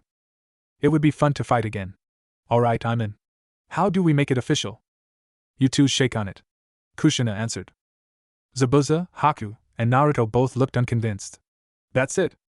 What were you expecting? Kushina asked. I don't know, but not that, Zabuza replied. Naruto extended his hand. Good enough for me. Zabuza decided not to complain and extended his own hand. The two hands connected, and this time Zabuza didn't pass through what he was touching. He could feel Naruto's hand, and a surge of warmth spread from his palm to his entire ghostly body. For 2 brief seconds he could also swear he had a seizure as a ghost, something that shouldn't be possible in any sense of the word. Then it stopped, and Zabuza did something he hadn't done since he died. He breathed. Zabuza-sama, you're alive, Haku happily told him, seeing her mentor look flesh and blood again rather than spiritual. She then hugged him to make sure she was not seeing things, and was pleased to feel a real body. Not quite, Minato told the ice wielder. He only looks alive. He's like me, a dead spirit but with the same limitations as a living being. Helps us learn how to fight better when we remember that we can get hurt. Kushina looked to her son. Now Naruto, you can summon him when you need to, just remember the instructions for it. And try not to use the same personal phrase you would use for your father. He nodded and Kushina looked over the adults. Now, why don't we go take care of what's left of Gado's forces and assets? Sounds good to me, Zabuza said. Just let me go get my sword. Don't wait up for us. Just behave for our hosts, Kakashi told his students before all the jounin went outside to take care of the loose ends of the mission. Haku looked at Naruto warmly, then surprised him with a hug of his own. Thank you, Naruto. I cannot thank you enough for letting me see Zabuza-sama again, and for saving me from myself on the bridge. I owe you my life. You don't owe me anything, he told her, embarrassed by the close contact. She looked right into his eyes. Yes, I do. I'd be dead if it weren't for you. Not only that, not only do I now get to keep seeing Zabuza-sama, but he gets to be in heaven now thanks to you. How can you say I don't owe you? I was just doing what was right. I don't expect to be rewarded for doing the right thing, he told her. You don't have to expect it to deserve it. I owe you my life and that's final. But he objected. Just let her have her way, Naruto, Sakura told him, smiling at him since he was so flustered. It'll be easier on you if you do. I'm okay? But what do you plan to do, Haku-chan? He asked. She smiled, having never been called Chan before but liked it. Simple, I go where you go and help you when you need it. The whiskered blonde pried her off him. Haku, I don't need a tool. I'll be happy to be your friend, but I'm not going to be some sort of master for you. Getting an idea, Haku knelt down and sat submissively. Naruto-sama, how may I please you today? She said, trying not to laugh at his bothered look. Even Sakura wanted to giggle at the act. Don't do that, he said. Do I not satisfy you, Naruto-sama? She asked, faking upset. Haku, you're freaking me out here, he said. Then allow me to make you calm again, she said. Alright, Haku, you can stop the act before you give this guy an aneurysm or something, Sakura told the brunette. Smiling, Haku stood up. Alright, but I meant what I said about owing you, Naruto. Everything okay? Tsunami asked as she walked in the room, dressed but with a towel wrapped around her hair. Yeah, but what's with the towel? Naruto asked. I guess with Gado gone, the city finally got its hot water back. We can have real baths again instead of scrubbing ourselves with cold water. Really? Sakura asked, and Tsunami nodded. My turn. Hey Sakura-chan, shouldn't we draw straws or something for turns? Naruto asked. Hell no. I haven't had a real bath since we left Konoha. I need this, she shouted, giving everyone, even Sasuke, a look that clearly said try and stop me. I guess we can wait, Naruto said, hoping to avoid retaliation. Good, Sakura told him just before going to take her first real bath here. Until now, the best Tazuna's family could provide were cold baths or water that had to be heated over a fire first. Kushina-sama made a lot of sense today, Sakura told herself as she got into the bathing room. She filled the tub with confirmed warm water, then started to take her clothes off. I can't use being a ninja as an excuse for getting things I want. I need to actually work at getting stronger so I can support Naruto and Sasuke-kun, not drag them down because I want other things for myself. When she got into the water, she sighed and looked at the ceiling. So what do I do to get stronger? Kushina-sama says a weak kunoichi is a dead or raped kunoichi, and it's immature for me to assume that can only happen to other girls. Maybe Naruto would actually train with me if I stopped turning down his offers. Besides, it should help us get along better. I don't want there to be a problem between us, but how do I really fix it? She got her answer as something Naruto said came back to her. Until Sasuke gets back on his feet. Then I'll just be an afterthought again. I'm glad she's being nice now, but I know it's just temporary. She left her best friend to devote her attention to Sasuke, her best friend. So why wouldn't she do the exact same thing to me? Then the words of Kushina came to her. I sacrificed my life so he could live, and apparently the rest of the village have taken that sacrifice for granted. And from what I heard, so have you.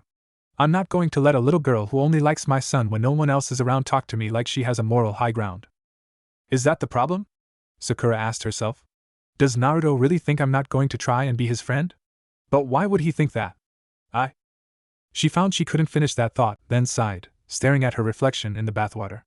Of course he would, you damn fool. Just look at your past history.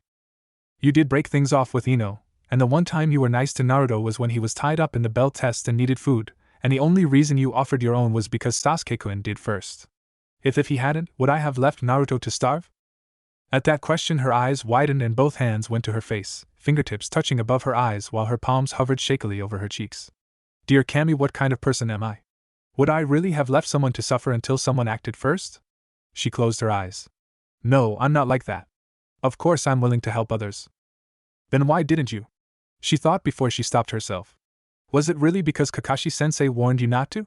Or was it because it was Naruto that was hungry? Her mind went silent, but the implications of what she thought made her want to vomit. She withheld the urge and instead huddled into herself, as if cold despite the warm water. She also started crying.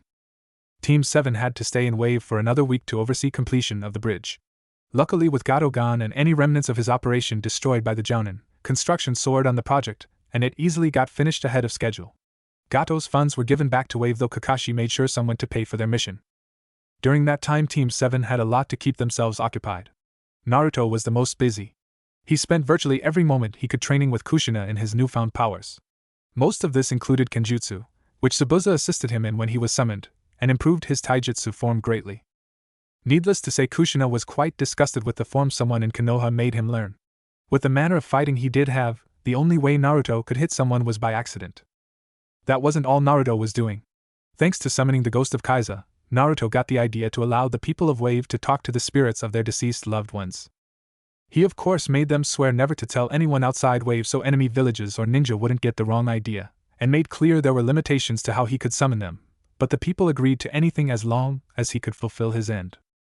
Ultimately, almost everyone got to see a deceased father, son, brother, grandfather, uncle, or friend again, even if only for one night. Not every request could be made, but the people of Wave who could give Naruto photos were very grateful to see their loved ones in person one more time.